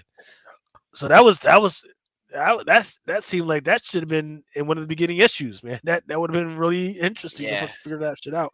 Figured out like, hey, this they in the first one or two issues, it should have been like, hey, I'm here because I'm trying to find my fucking parents, and then Yeah. we could have went through here, and then in number 7 or 8, that's when you can let us know, okay, you fucking found them, and then that should have been a tie over till the second volume of fucking Gods, man. So I think they kind of wasted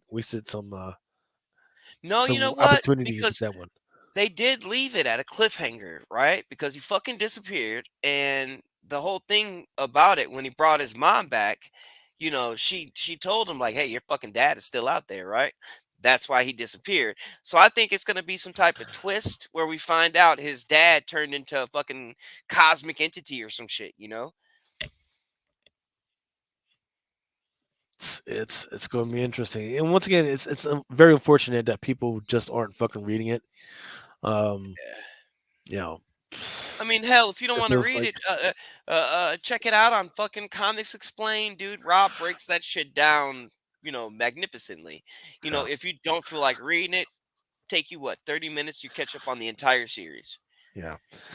I feel like it's going the way of same way that was it the Eternals was, right? So the latest volume of the Eternals, which was fucking amazing and fucking rewrote the way the Eternals kind of fucking work.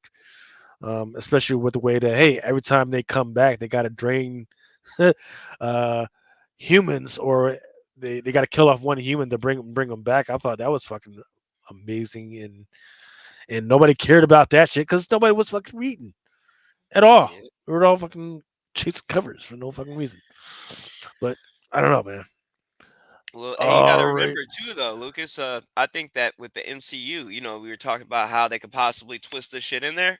Well, remember, they already kind of started because if you want to get technical, we went up a step above humans, right? Where we had all our fucking superheroes, Captain America, Hulk, all the Avengers, right?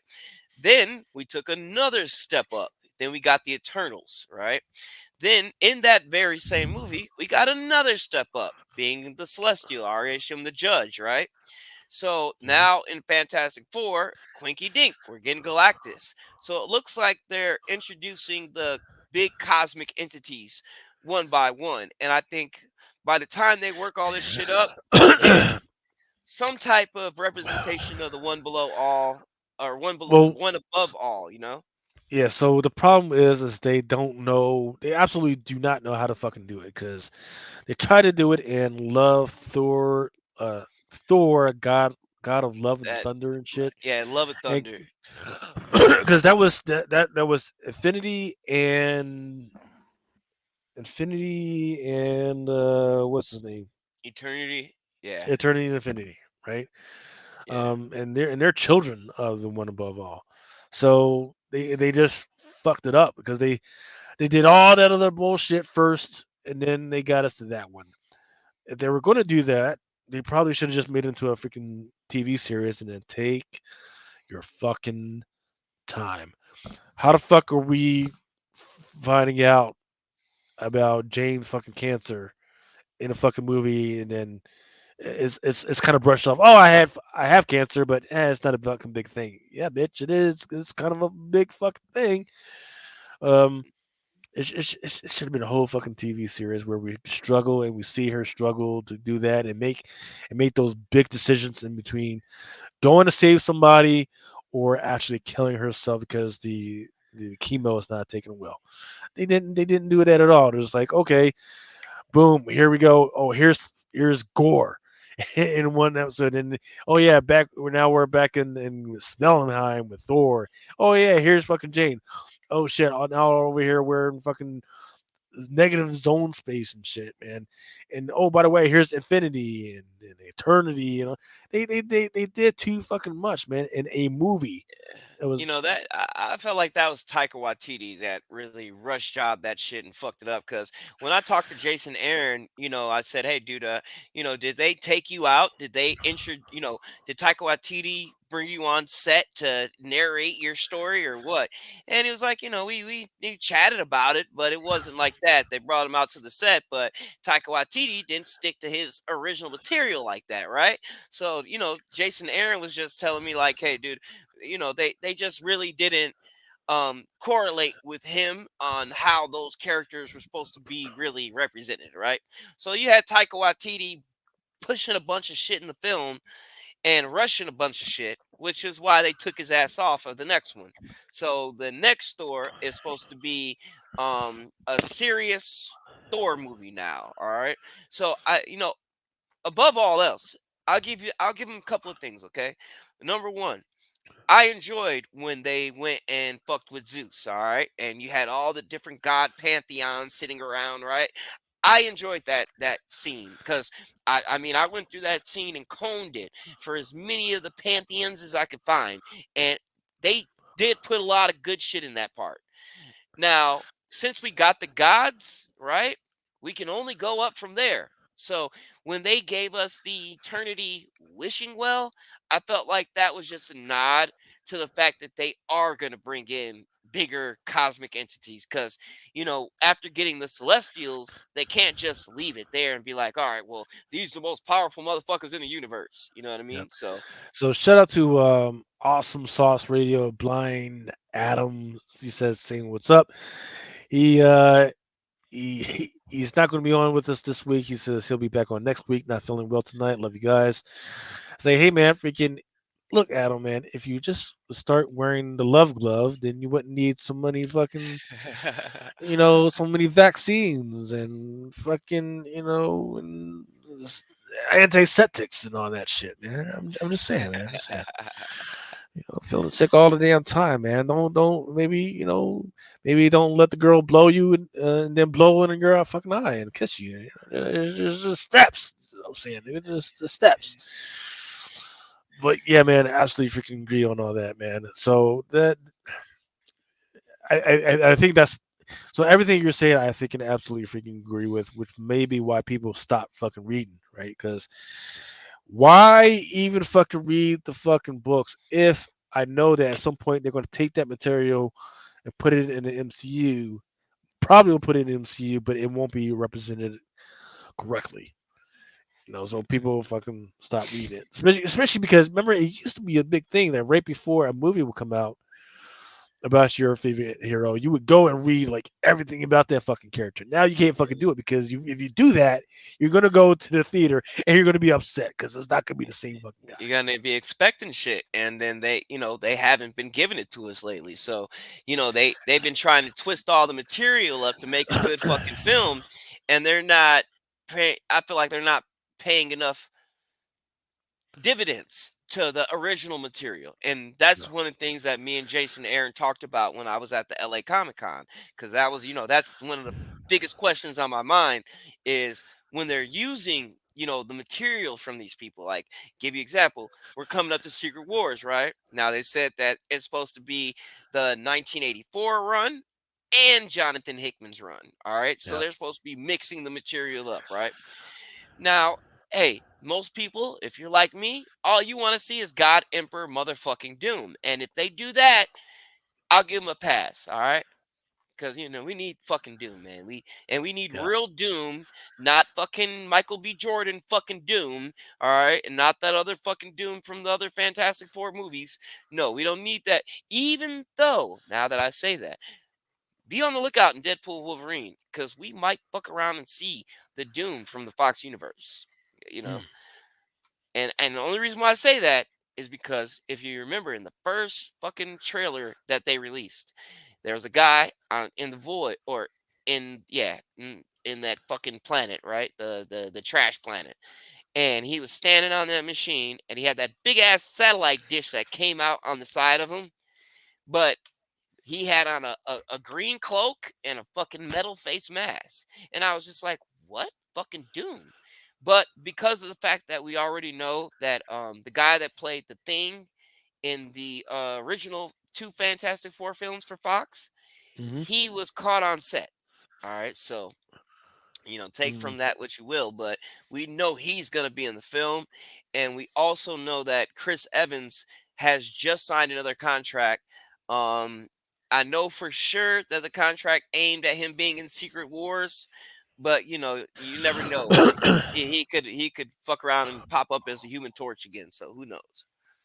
Yeah. Man, can't wait to see all this shit. Tom, how's it going? What's the hap? Want to give a shout out to Tom and Awesome Sauce Radio and Robo Boob. Maybe that's how you're supposed to do it. It says Rob Noon, but I think it's Robo Boob. I think that's what he. If that's not what your shit's supposed to say, then you need to change your fucking name because that would be an awesome name. D Solo, T Jones, Patrick Mill, Jesse Sweet, and GT Key Comics. Thank you guys. But yeah, all good freaking commentary, man. Freaking good stuff, man. But let's keep it rolling. Godzilla King of Monsters. This is going to be a facsimile foil for this one. Incredible Hulk. Marvel Voices Pride got Hulkling and the Hulk on the same freaking cover. I think that was kind of interesting. Um, what's even more interesting is usually when you have a character with their backside to you, it's usually a girl. But now they got Hulk with his ass out, showing it to us on the freaking cover. Not sure what they were going for with this one, but all right, y'all do you. Then here's your Scotty Young Big Marvels for issue number 13 for the Incredible Hulk. Miles Morales number 21, Scotty Young. Then Spider Boy number 8. This one is going to be the first appearance of the Puzzle Man. There's a Spider Boy number 8, Big Marvels. Spider Man Shadow of the Green Goblin. If you look closely at this cover, you'll see there's a big question mark. Don't know if this is a new character or if it's just a hidden character, but sometimes when you put out a mystery like this, some of those covers actually do pretty well. Is Spider Boy any good? There's still the specter of mystery about what in the fuck is going on with the guy. So it's okay. It's okay. It's not in the right home belt yet. Um, they unfortunately they spoiled where he came from and all that other stuff when they didn't really have to. But that's okay. It's okay. Here's your Hildebrand. Star Wars Darth Vader. Lionel Yu. And then I take it back. I think this one might be the best octopus tentacle type cover for the week. Yeah, it is pretty dope. This one is a 1 in 25 for Star Wars Darth Vader. This one is Thanos Rose Beige. Yeah, I can't. I've been waiting for that one. Frank Miller. Looks like he might be having a little paralytic issues with the mouth. Not sure what the fuck's going on, but all right. I forget which cover this one is.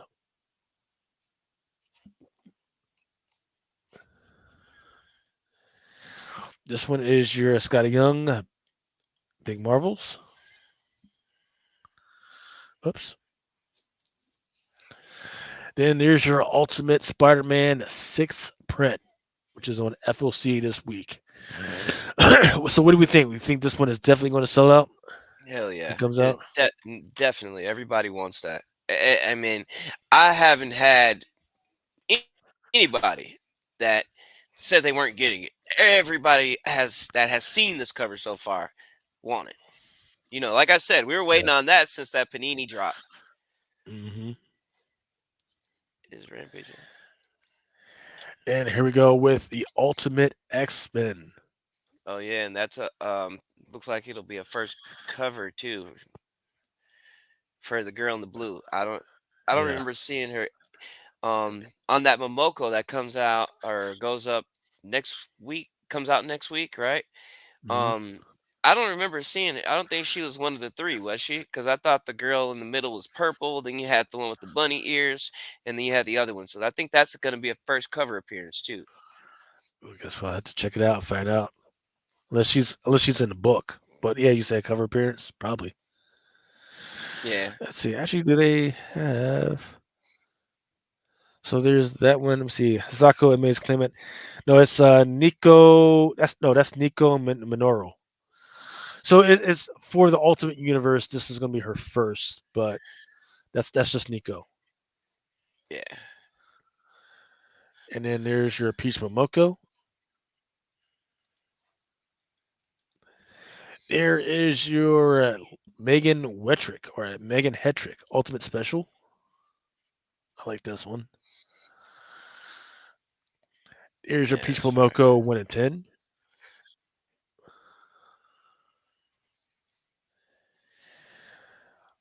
X-Men Blood Hunt one shot. Oh, see, now they look what they did. They brought her back as a vampire. I, s- I knew it. I knew they were gonna do that shit. X-Men Heir of Apocalypse. It's gonna be a bunch of different ones. Let's see. Do we have the? Yeah, I think I got this one. Yep, Hildebrandt 1 in 50. Yeah, there was the Thanos Rose Base, Frank Miller, Mesco, Trial Rotten, issue number 2.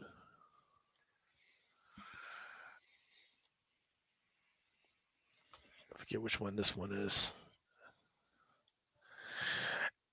This one was silly. American Mythology Productions, Al Capone Vampire, issue number 0. Space Ghost, issue number 2, Matina. And you know there's going to be all types of different ones. You know there's going to be a foil. You know there's going to freaking be a metal fucking dynamite fucking off.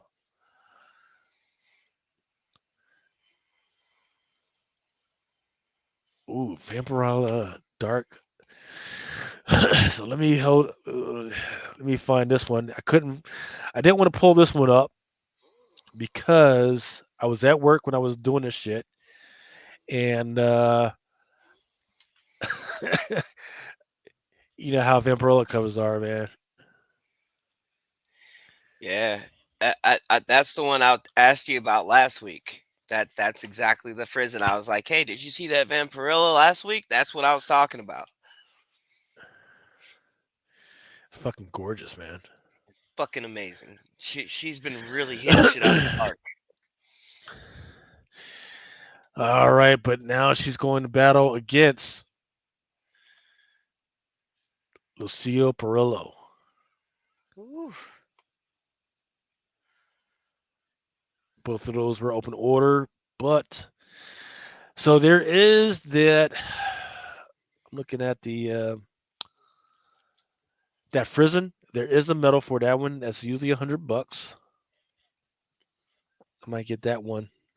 Yeah, I'm gonna get that. I'm definitely get that one. Hold on, let me put my order in for that motherfucker so I don't forget. I wonder, did they do a regular limited version on that too? You know how they do like the $29.99 and $50 covers? They do. If they do one for the Perillo. Let's see for Frizzen.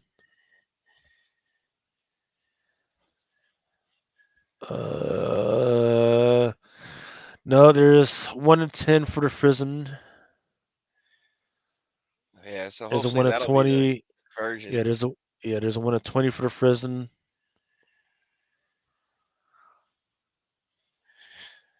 There's FOC Ultraviolet for the Perillo.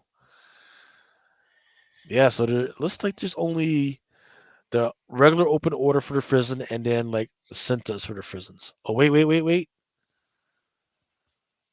Okay, nope. So there's a $50 limited version.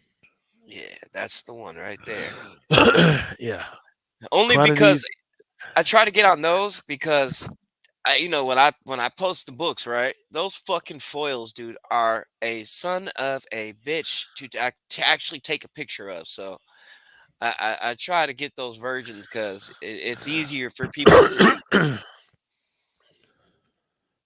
see. Yeah, so there's a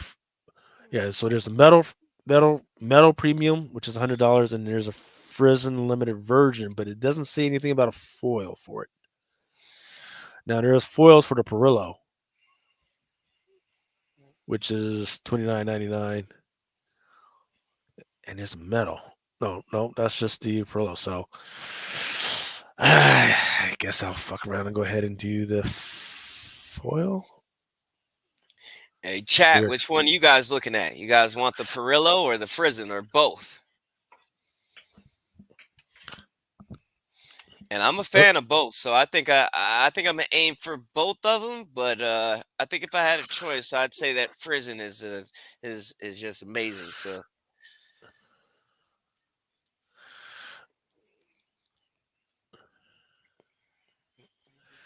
look at that.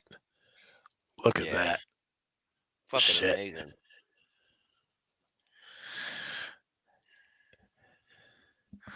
Let's say they decided to just fucking go battle. All right, let's see. Let's keep it going. Oh wait, that's right. So we got Joe 47771. He said he's going for the Perillo. And Tom says the version is awesome.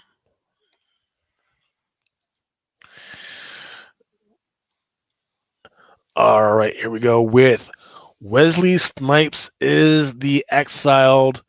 There's a couple covers up there. There's Mac, fucking metal and foils and all the other shit, man. That's up there. This one, once again, this one is written by Wesley Snipes. He actually, the issue number ones came out like a while ago, but now they're offering foils and metals for all this shit. Yeah, and I think that Blade homage was a 1 in 25 originally. But let's keep it going. Yeah. Oh, so also the Blade Runner homage is limited to 100, and the metal is limited to 30. Mm. The black metal for the Mac is limited to 25. Yeah, those are some pretty good numbers. 13 origins for a Gilla Girl, number 1 by Scout Comics. Don't say I never pushed in the indies. All right, here we go. So on Steam, there's a game called Cult of the Lamb. Okay. Now they've got Oni Press now has a comic book for this. This is issue number 1 right here. Then our good friend Tony Fleeks, who has been on fire this fucking year, been doing a lot of fucking good stuff. Just saying, fuck it, $2 in a fuck it, let's go. Has this beautiful fucking cover right here, man. I fucking love to fucking see it. And that one's the cover C. The cover C actually has the trade dress. And then there's the cover B, which is not there right now. But, Yeah, I think the cover yeah. B was by Juniba, if I'm not Mhm. mistaken. Yeah. But that Tony But this Fleeks is one, amazing. yeah, I think the one on the right is by Sakai. Yeah. But also, so yeah. And the Sakai is a 1 in 50. And there's also a white and red for the Sakai that is a 1 in 100 that I don't have up here. So, if you guys would like any of the trade dresses or any of the incentives, absolutely let me know, and because I got them. Because I'm definitely ordering that 1/100 as well as the at least the 1 in 30 because I fucking love it. It's fucking fire to me. All right, here are some of the books that are coming out this coming week. This is not at all inclusive. These are some of the ones that just caught my eye and some of the numbers that are coming up. Cabinet issue number 4, that Margaret Savage. The open order is sold out, as well as, of course, is the 1 in 10. G.I. Joe, Real American Hero, just freaking fire cover. People don't necessarily know where they fall within this shit yet, but gotta admit that Snake Eyes cover looks really, really fucking good. And Tom is saying he can't wait for Snipes with Snipes back as Blade. Gun Honey Collision Course issue number 1. I think this is maybe like the 4th volume of Gun Honey. But the thing or the one to be looking out for is going to be that Adam Hughes. I know a lot of people weren't tracking this one or counting on this one, but that one's going to be fire. She's butt naked, but butt naked with a gun still. Then people are not freaking reading this. It's actually pretty fucking good. The art style is pretty freaking good. I Heart Skull Crusher is going to be on issue number 3, looking really good. I just freaking love these covers. Cover D 120 looks freaking pretty good. And there's going to be a FOC cover, but it's looking pretty good right now. There's your cover E, that one's sold out. Monolith by Image, Spawn Monolith number 1, sold out for the cover A and the cover B, as well as Spawn Rat City cover A and cover B, sold out as well for issue number 2. Larry Joe is saying that there's a ton of exclusives out there, retailer exclusives probably for those Gun Honey Collision courses. Look, I'm an Adam Hughes fan, right? So if it's not an Adam Hughes, I don't give a damn about that fucking shit. Unless it's maybe like an Adam Hughes foil, then maybe you got me. But if it ain't Adam Hughes, it better be fucking absolutely fantastic. Then Teenage Mutant Ninja Turtles Untold Destiny of the Foot Clan issue number 3, as well as Transformers issue number 5 and 6 has second prints coming out. Something Epic number 10 has a great freaking Game Boy freaking cover coming out. And then Venom Separation Anxiety number 1. That one's got all types of freaking covers for some fucking reason. I guess they felt like retailers were really going to buy 200 of this shit. And Yeah, they're really pushing that. Yeah. That, ladies and gents, is the end of the show. I think we're ending at a freaking good mark at 2 hours and 30 minutes. I feel that was good. It was. I don't think I missed anything unless you got something else that you would like me to bring up. Actually, Goomba. Let me see. Let me see if I can, because it looks like some of the stuff Shout out dropped. to everybody. Is next week. We're gonna. I don't know how you want to do that, Lucas. I don't know if you want to. You want to shoot it early, or you want to actually do it early, or But next week we'll have David Nakayama on the show. So, and I'll talk to Dave and see if between the two of us, if I can get some books together, and we'll do a little giveaway. I was already planning on doing a giveaway with some Marvel Legends. If you're familiar with the 3 Spider-Men that came out not too long ago, the Andrew Garfield, Tobey Maguire, and Tom Holland, I was thinking about doing a giveaway with 3 of those. And as soon as we figure out how we're gonna do it, then I'll make that announcement alongside with Lucas. But that's pretty much it. I hope everybody tunes in next week, because I'm gonna try to dig Dave out for some little tips of what's to come, coming up. That's my goal, you know what I mean? Because he's been hitting us with covers, I mean, left and right, and every single one has been off the chain. So Yeah. Definitely going to have to celebrate the brother, and we'll do it early, get some sound bites from him, and then we'll play that most likely during the next Drunken Chat. Man, so Guma, this is another freaking good book with great freaking art that people have been ignoring. Ji Hyung Lee just fucking do it by himself alone on this shit. Gun Honey Collision Course issue number 2. There's gonna be a foil for this one. And then this is, I think, another cover A. Just good stuff. And let's see. one more. This one is Pooh versus Bambi. Barrio Nuevo. Fucking great fucking cover. And let's leave it at that because the rest of these Zenoscope covers are just fucking nasty. All right. Yep. So that's it. Once again, thank you guys for freaking tuning in to Drunken Chat on the Comic Crusaders Network. Please hit the like and subscribe button if you haven't already. Don't forget, please, if you could look for the Comic Crusaders channel, freaking hit subscribe on that, and freaking just pile around, see if there's any other content on there. Also, because I need more flexibility on what I can do on this channel. Mel has already set up another channel. It's called Comics Coop.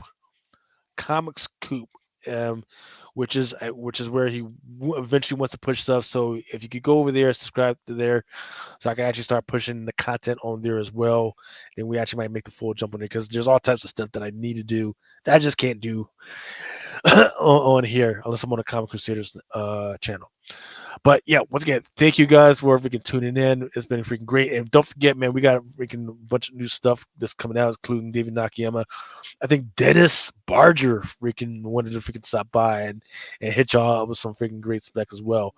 So yeah, freaking good stuff freaking coming up. And thank you to Sir Christopher, not the great, not kind of good, the fucking greatest, for freaking stopping by and making this freaking easier. This is awesome. Guys, stay safe. We're out. For each man in his time to stay, until he walks along the beach and sees his future in the water, along the arm within his reach. I ever needed was the one. Sometimes men take matters into their own hands. You want answers? I think I'm entitled. You want answers? I want the truth. You can't handle the truth.